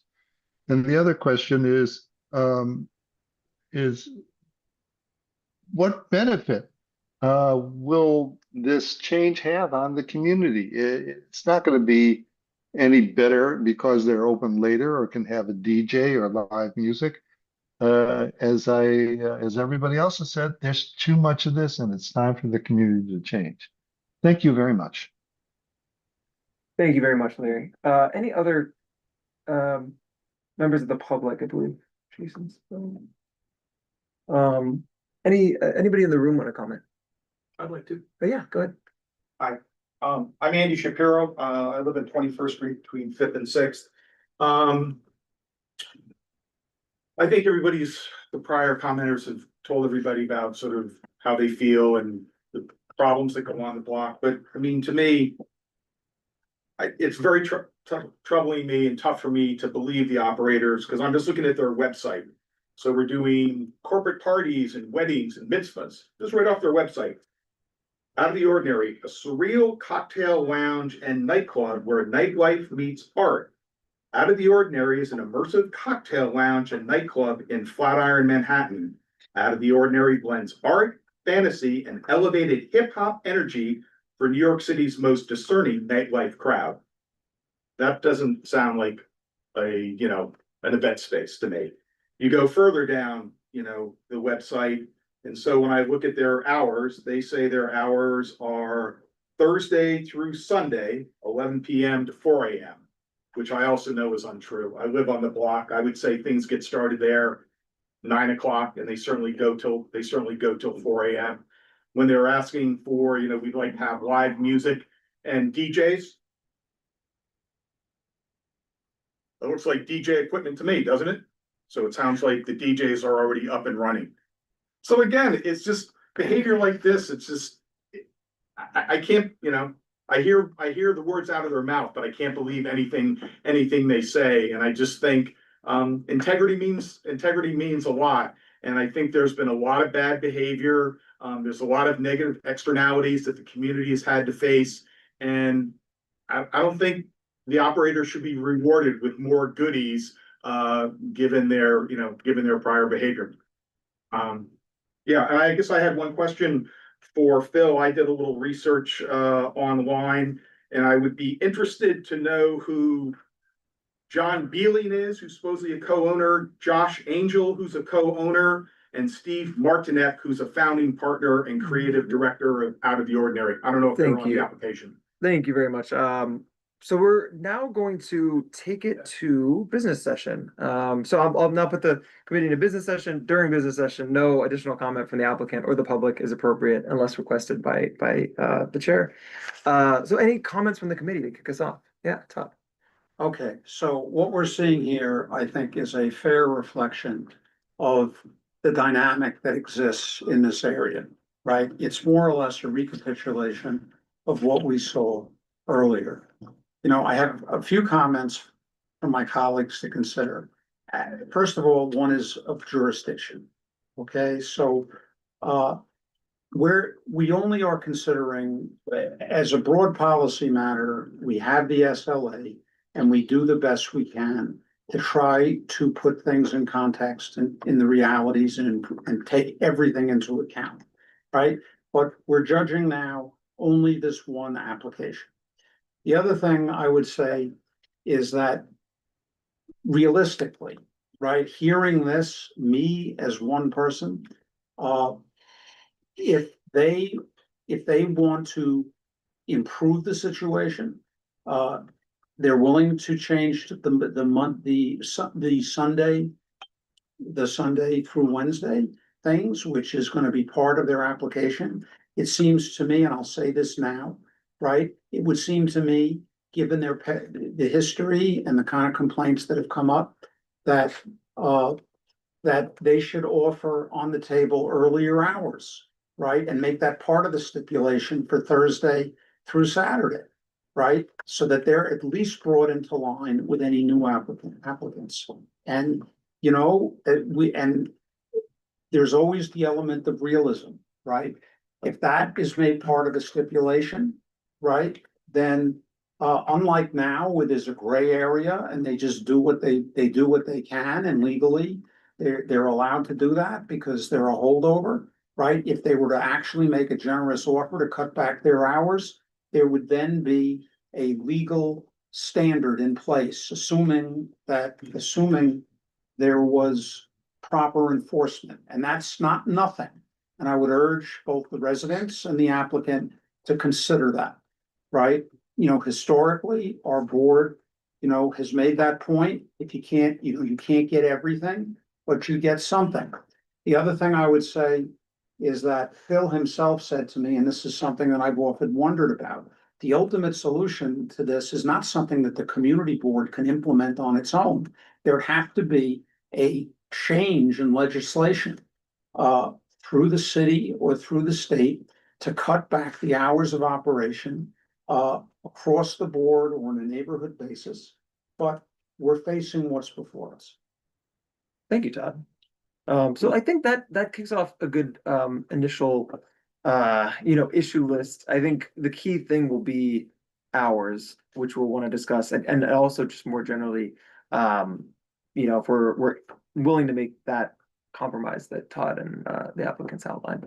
So I'll kick it off with hours. I'm curious what people feel about this. So right now on the table sounds like Sunday through Wednesday, 1 a.m. close, which I think some of the community indicated wouldn't be much of a movement, but it still is a beneficial thing to have it on paper.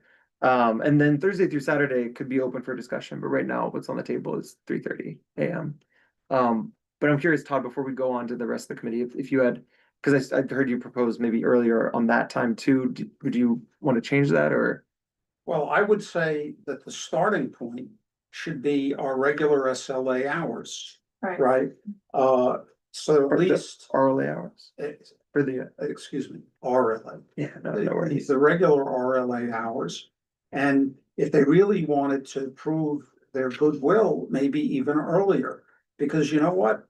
The left hand sometimes doesn't know what the right hand is doing, right? So I find very compelling the evidence on their website, right? But I must say, but I would also say, the idea of including the terms hip hop, as if it's an epithet. Yes, I understand if they get a bad name, but let's remember that for a lot of people, that's a legitimate art and music form, right? So let's try to be careful. Right? So again, I would like to hear from the rest of the board as to, what they would accept, if they would accept anything, and act on their consciences to try to balance this. Thank you. Just to clarify before we go to your next comment, the RLA hours, if we were to do that, is effectively 2 a.m. On the weekends. We have last seating no later than 1 a.m., which equates to roughly like a 2 a.m. close time. So just so everybody knows, that's what might be something we want to propose, but as of now, it's 3:30 a.m. On the weekends. Yeah. I guess my question is, to me, it doesn't seem like most of the complaints are necessarily about the hours. It seems like it is about noise in the street. And unlike one person said, none of us have ever been there. I lived there for 5 years and I do know it is a problem, but I think it sounds like the hours aren't going to fix that. So is there not a different solution that has to do with like more security or anything that they could do to kind of ensure there's less street noise? Because if you look at the complaints and all the videos, that's what a lot of it is about. And like they just said, someone said, it doesn't matter if it's 2, if it's 3, if it's whatever, there's people out in the street being disruptive. So is there a way to combat that? That's a good point. Can I comment? Yeah, go ahead. So the thing out of the space is, they have the general, I think it's 4,000, I think it's 3,000 square feet. They have a loft. It's like 800. So at the last discussion, we were discussing, how do the people exit the club? How do they come out into the street? What's going to be the security there? And we discussed the last time, maybe closing that loft space and those people leave the club first, and then you shut the club down in stages. So that you don't have 300 people coming into the street, and it's like chaos, right? Hmm. And then let's say they do somehow just have security there at 3 o'clock in the morning, say, okay, get in your Uber, have a nice day, if they're all drunk and they're acting crazy, just kind of like support them and get them off the block, so that the residents could, so that was the discussion last time, and I'm in favor of supporting the 1 o'clock to Sunday, 1 a.m. closure, Sunday to Wednesday, and letting it go to 3:30 in the morning, all the other time, provided that they insulate the front area for more insulation, and come up with an exit plan for how do the people exit the building, how do they shut down, so not to disturb the residents. And for your graduated, a follow-up on that, for your graduated sort of leaving the club proposal, that's definitely been done before. Curious if you would think that would be for the weekends, and if so, what time would they start to draw down?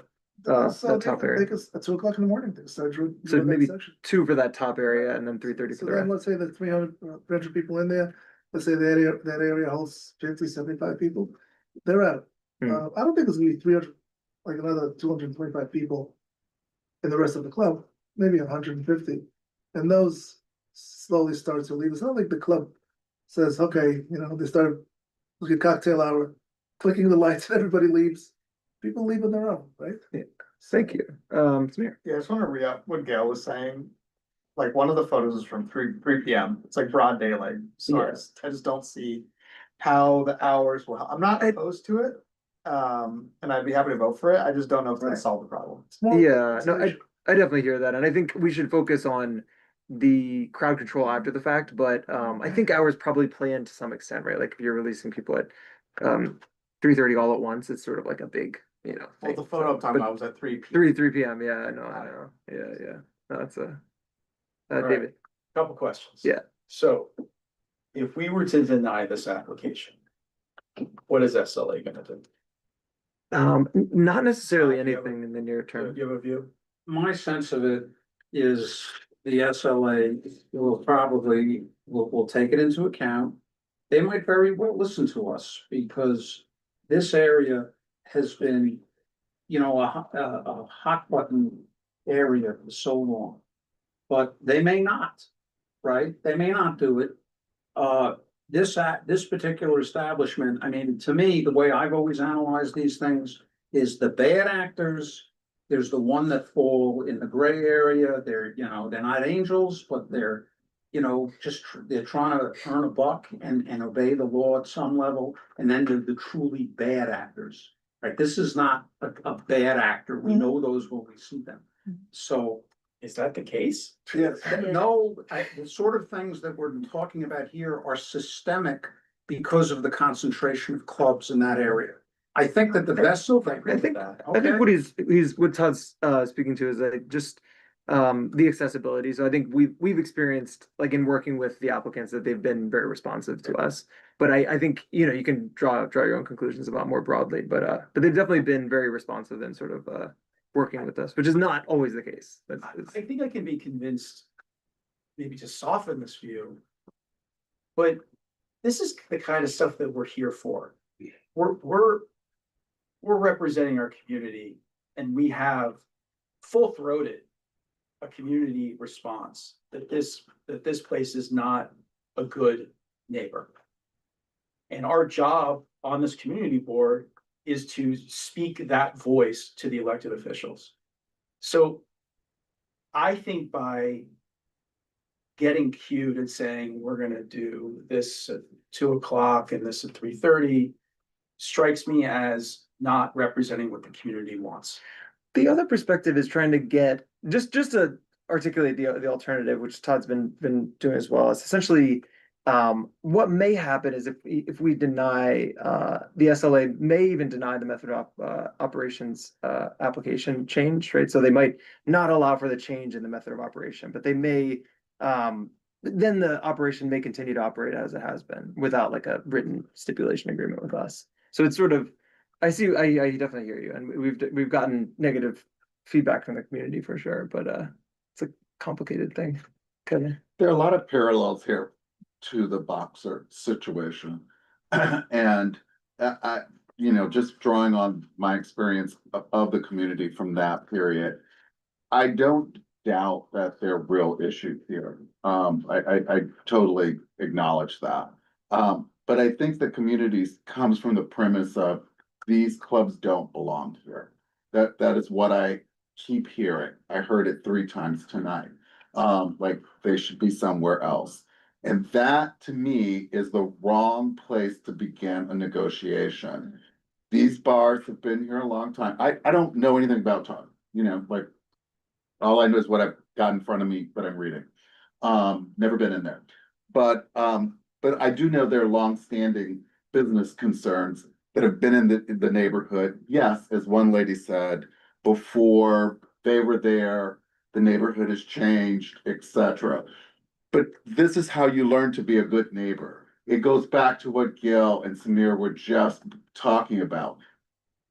Altering the hours isn't going to really address the community's real issue. But their real issue is not to address that. Their real issue is to shut it down. That's their real issue. And that's the wrong starting point for this board. Our responsibility is to balance the needs of residents and business. This is a commercial mixed use area. Like that's what it is. If you've got a gripe about that, then go to city council and change it. But that's what it is. So literally we have to balance both. So the first thing is really about how can we address your issues so you have a reasonable quality of life while this person can continue to operate their business in a reasonable manner.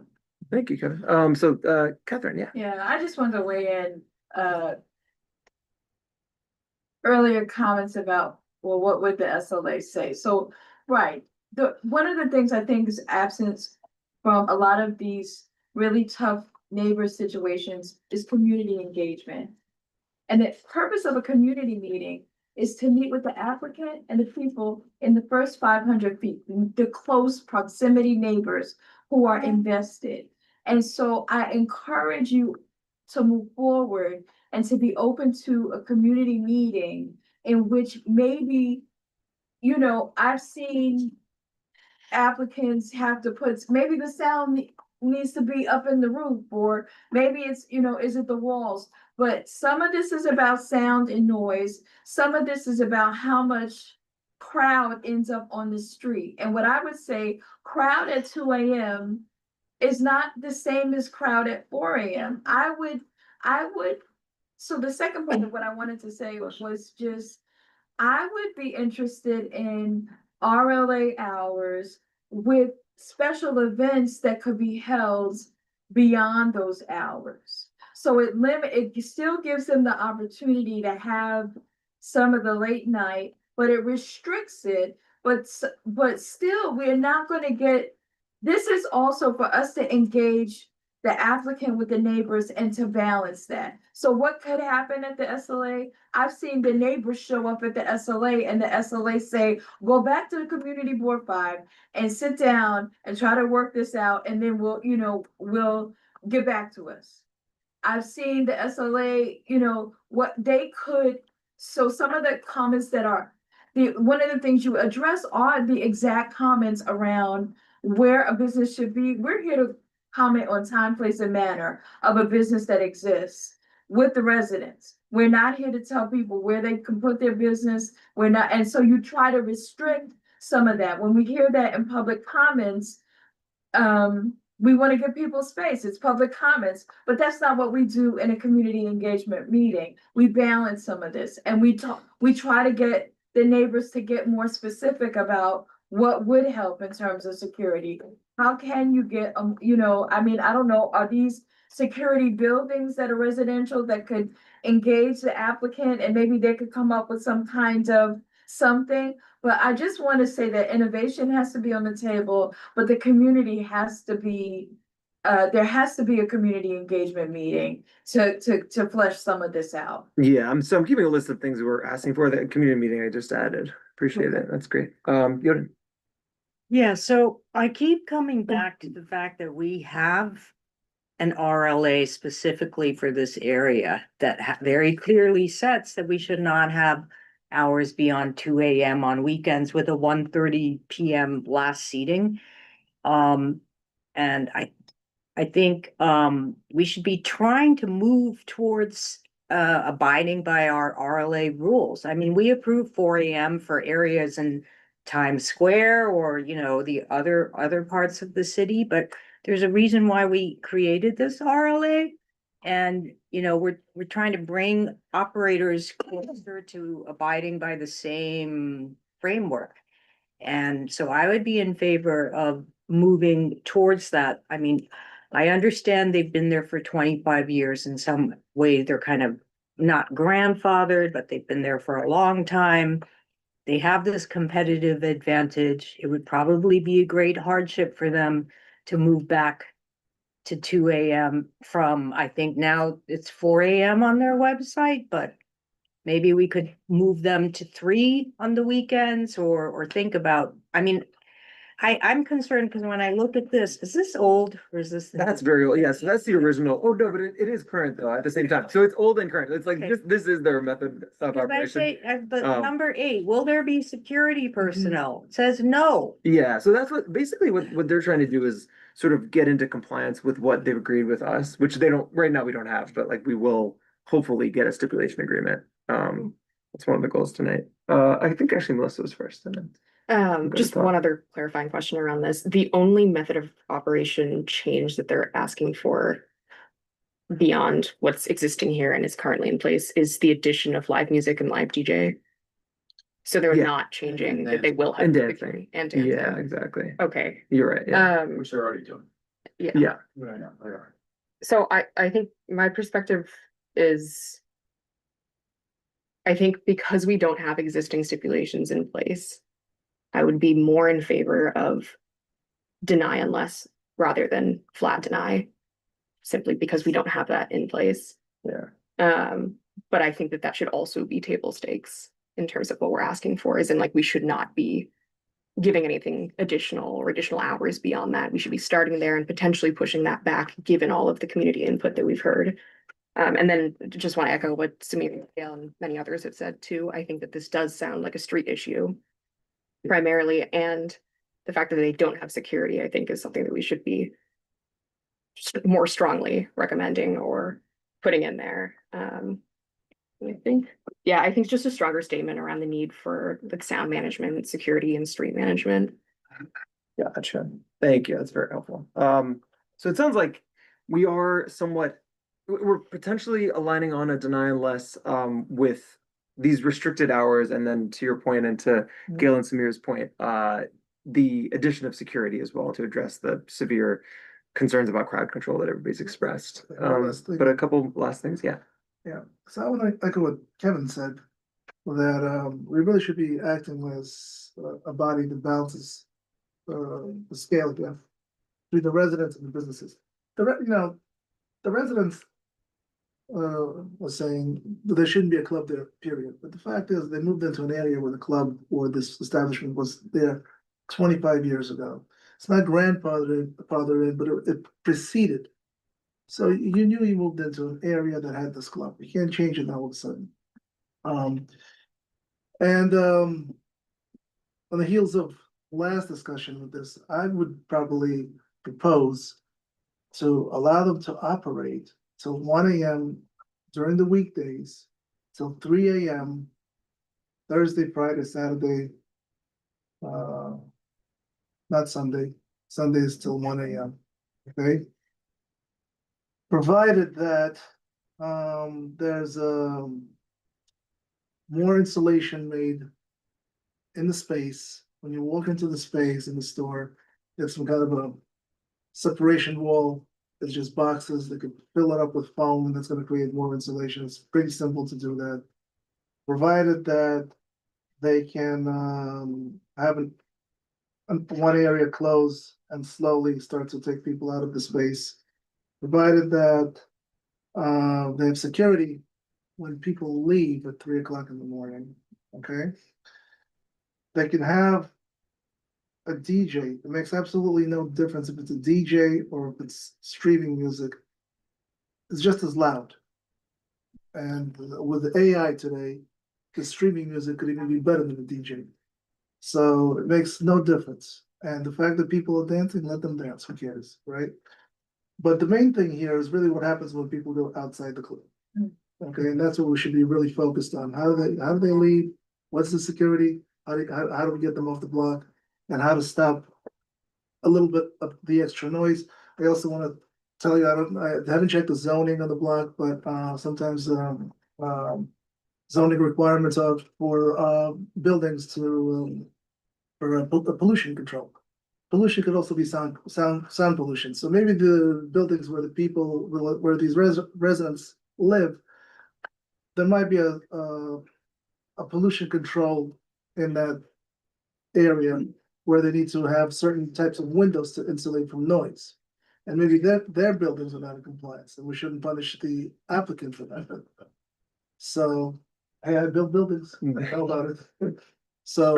Thank you. That's So that's a proposal. So just to clarify quickly on the stipulations around hours, you said early shutdown, is that the 2 a.m. shutdown for the top area, Thursday through Saturday? And 2 a.m. for the top area, and 3 3 a.m. during. Gotcha, okay. Thank you. Can we add the community meeting? Yes. That Todd and Catherine talked I agree. about? Yeah, that makes sense. Speak for that issue. Yeah. A couple of things. We wanted more time to engage on a community issue. Yeah. We reached out to the SLA and they would not give us an extension. Yeah. Because what Catherine said is absolutely true.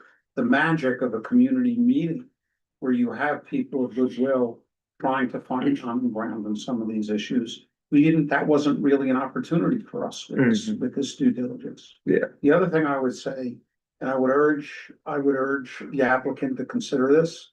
And I know that the residents, as has been said, just want these people out, right? You never know what the future will bring, right? We're on record always as supporting better enforcement, trying to attach, the RLA itself was an effort by the community board to deal with this in a broad way, right? I mean, we tried to do that. So by working, as Yoden said, within those grounds, I mean, this was our attempted solution. But I wouldn't underestimate the benefits of getting them to agree to stipulations. Because the worst outcome, and I say this to the residents, the neighbors, is that the status quo, such as it is, stays in place. If we have those stipulations, we hope and pray that there'll be the city and the local authorities will get their act together and be better at the enforcement. We're always on record of supporting that. Thank you, Todd. So I'm gonna read out what I think we've aligned on, which I think at the high level, it's deny and less.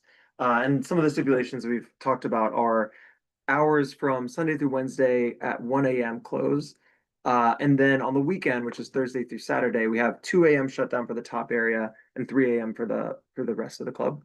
That'll sort of address the the issue of everybody coming out on the street at once. And then the remaining items are some sort of insulation in the front, which seems like an issue. There's like some noise spilling out in the front. The third piece is we need security to sort of make sure that people disperse after they leave the club. Then a community meeting, agreeing to a community meeting after the fact, and then all of our standard stipulations as well. And in exchange for that, it's essentially what they've asked for, which is dancing, DJ, and live music. Yep. Does that sound right? Any other additions or? We can't move it to the weekend. Yeah, so why not 2 o'clock? We could, that's up for discussion. That's just like, so it was like 2 a.m. I would go for it if it's 2 a.m. weekends. 2 a.m. all sections of the club, because what was on the table was essentially like So 1 and 2 a.m. at the top 1 a.m. level, to 2. and then 3 a.m. the rest of the club. But you're saying 2 a.m. 2 a.m. for the whole thing. Is that the RLA? Yeah, it Okay, is, yeah. So And just to for everybody's background who's relatively new, what we have traditionally done with the RLA is RLA for all new applications, we do impose these restrictions. But what we have done in the past is sort of grandfathered in older establishments in order to sort of like we've moved them maybe closer toward the RLA hours, but not all at once, is traditionally what we've done. So we can discuss that, but that's just sort of the precedent. There is one other thing, because in doing, Kevin and I doing our due diligence, we didn't really have a chance to talk to them, right? There was a comment from one of the residents about who are the other partners, right? So normally we have time to meet with these people and talk to them and do, you know, some due diligence about the other people. Yeah. Right, I don't know, I mean, Taj, and there was an article which I believe I sent to you about the culture of these nightclubs. And, you know, the way the wind is blowing and, you know, the method of operation changes. So that's an important piece that we haven't had a chance to do. You know, I think that would sway a lot of people on the board if we saw who the major partners were. My sense of it is that they're different. We have the people, are we gonna go back to we're gonna go back to the applicant, I think, or we're done with that? Yeah, no, we're just saying. So I simply, you know, if we're going to do a community meeting, there may be a chance, you know, to have that may be reassuring. As unlikely as that seems to get that information. Thank you. And yeah, the office, Josh, and then the office did try to get us an extra month here, but we weren't able to extend it with the SLA. Melissa, I think did you have a comment or? Oh, sorry, I thought I saw, Yoden. I just wanted to add to what Seth just explained about, the practice, what's been happening with these renewals. So, I mean, my understanding is that this is our second chance, you know, be it when they come in for renewal or for a method of operation change, that's when we look, okay, what has their behavior been? We look up the complaints, and there are a lot of them. So I think it is, and I wouldn't just give them their hours because that's what they got 25 years ago, and everyone else, our new RLA zone, which is more recent than that everyone else is restricted to 2 AM. That doesn't make sense to me. I think this is our opportunity to try to bring everyone onto the same playing field. So. Gotcha. So it sounds like we're mostly aligned, except there might be some disagreement about the latest that we allow it. So what was initially on the table was we had a 2 AM shutdown on the weekend for the top area and 3 AM for the bottom area. Who would vote for that? What was this? So basically like 2 AM closed in the top area, and this is the weekends. The weekday is 1, and then 3 AM on the rest of the club. Who would vote for that? I'm just curious. Temperature read. Yeah. Who would vote for a 2 AM top area and 3 AM for the rest of the club? That's what, yeah. First, Raise your hand. Vote for 2 AM period. So let's do the first one first. So, yeah, so 2 AM top. So those are the options. Yeah, 2 AM top, and then 3 AM at the bottom. Raise your hand if you would vote for that. Can I ask, how many the other places on the block, how many of them are open till 4? I think at least 5. Yeah, right. I believe it's at least 5. That's not the right, excuse me, not that it's the wrong question, but it doesn't help us. I'm just Because- trying to balance, I think it's like, it would be a great hardship for them to go from 4 AM to 2 AM. That's the question about it, yeah.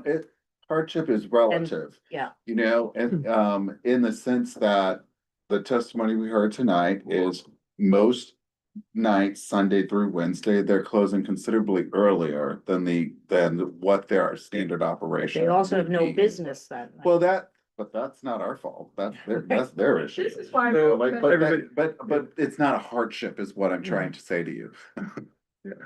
Any other comments? I think Gail was first and then Todd. Just to note on that, because I do agree with what you're saying, and also, again, it really seems to me like the time doesn't matter, because you have you have Slate, you have Out of the Ordinary, you have Boxers, they're all open till 4 AM. So we close this at 2, what's gonna happen? They're gonna go somewhere else next door, and we're gonna hear the same complaints about that place, and it's all gonna be focused on people in the street. So just throwing that out there. I would agree with that. You don't think it'll be? That's, guys, no crosstalk, please. If you have a comment, yeah, Todd. Okay, again, what I've learned throughout the years is there's a tremendous symbolism and consistency with what we do. We try as much as possible, but we do take case to case into consideration based on the neighborhood. But as Yoden said, we have our RLA. Did I get that right? It's not an L. We have our RLA.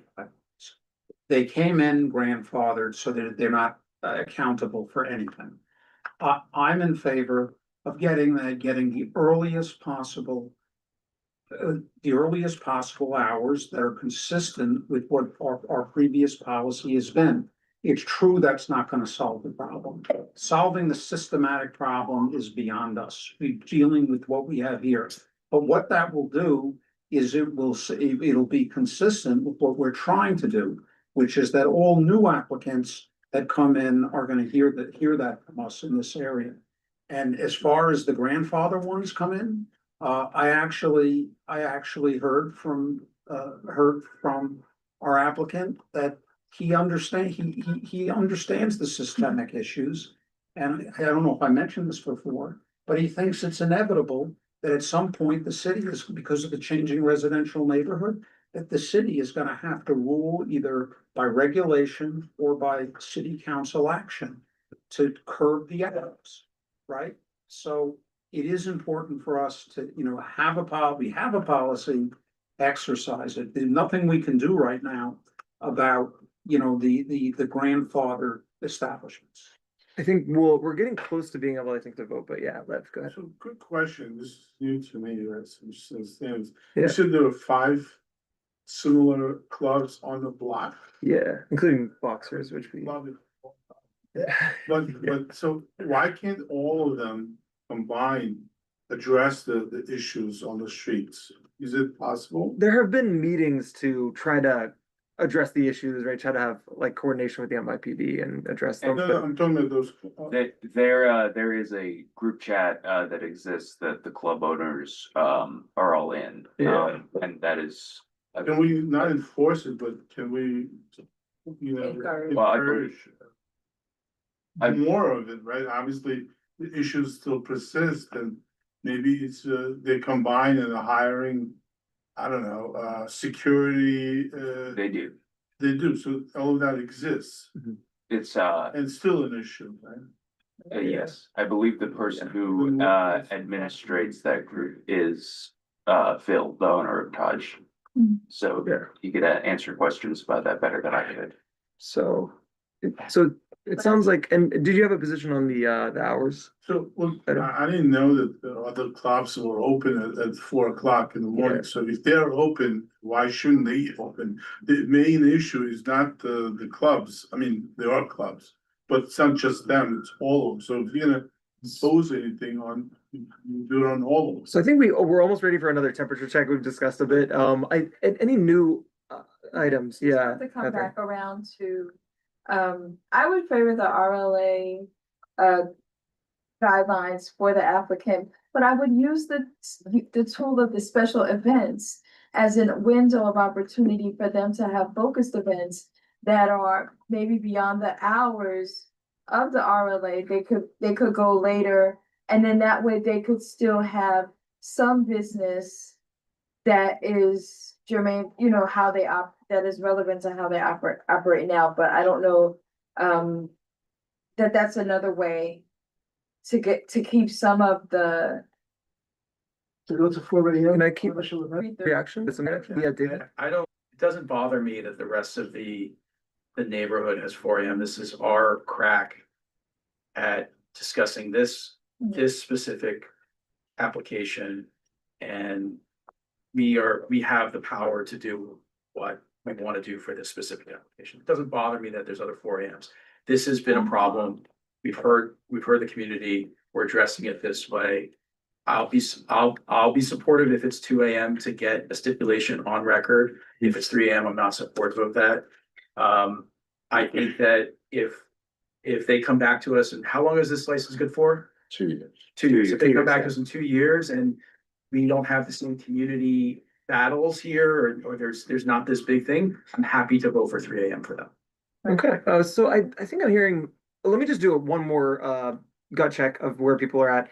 Again, the first option is like the 2 AM shutdown at the top floor, 3 AM at the bottom floor. Who would vote for that? I just want to get a specific number of people. Looks like, okay, a little less than half. Who would vote for 2 AM every night? I'd vote for that too. Yeah, okay. Right, all right, I think that's where we're basically at. Any in between, who would vote for 2:30? No. Okay, who wants to make a motion? I think we're ready for that.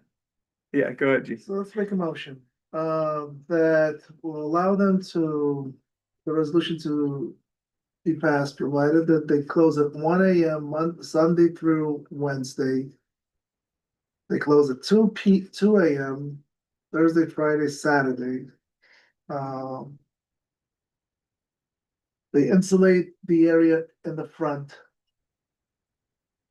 Now, they don't need to have that special section leave at 2 o'clock in the morning, Mm, if that's for at 2 o'clock, right? Yeah, exactly.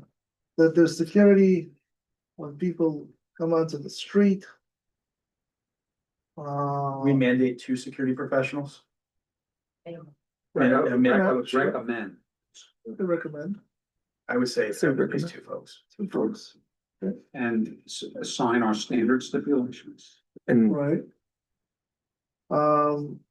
And then have a phone number, the standard stipulations have a phone number. exactly, yeah.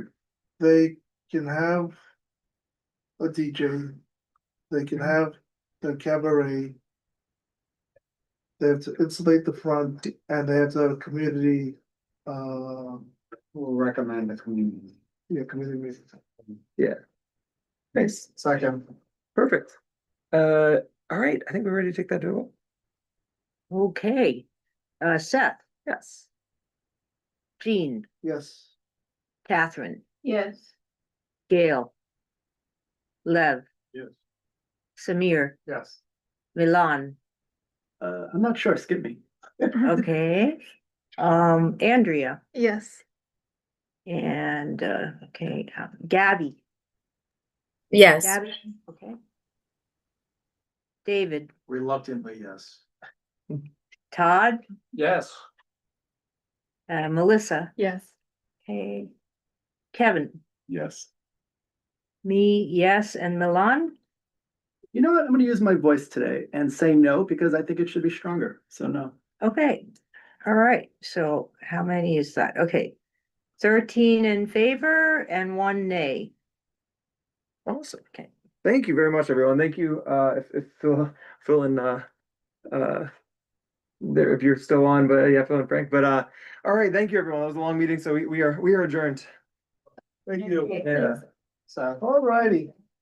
Good easy. I like the drum.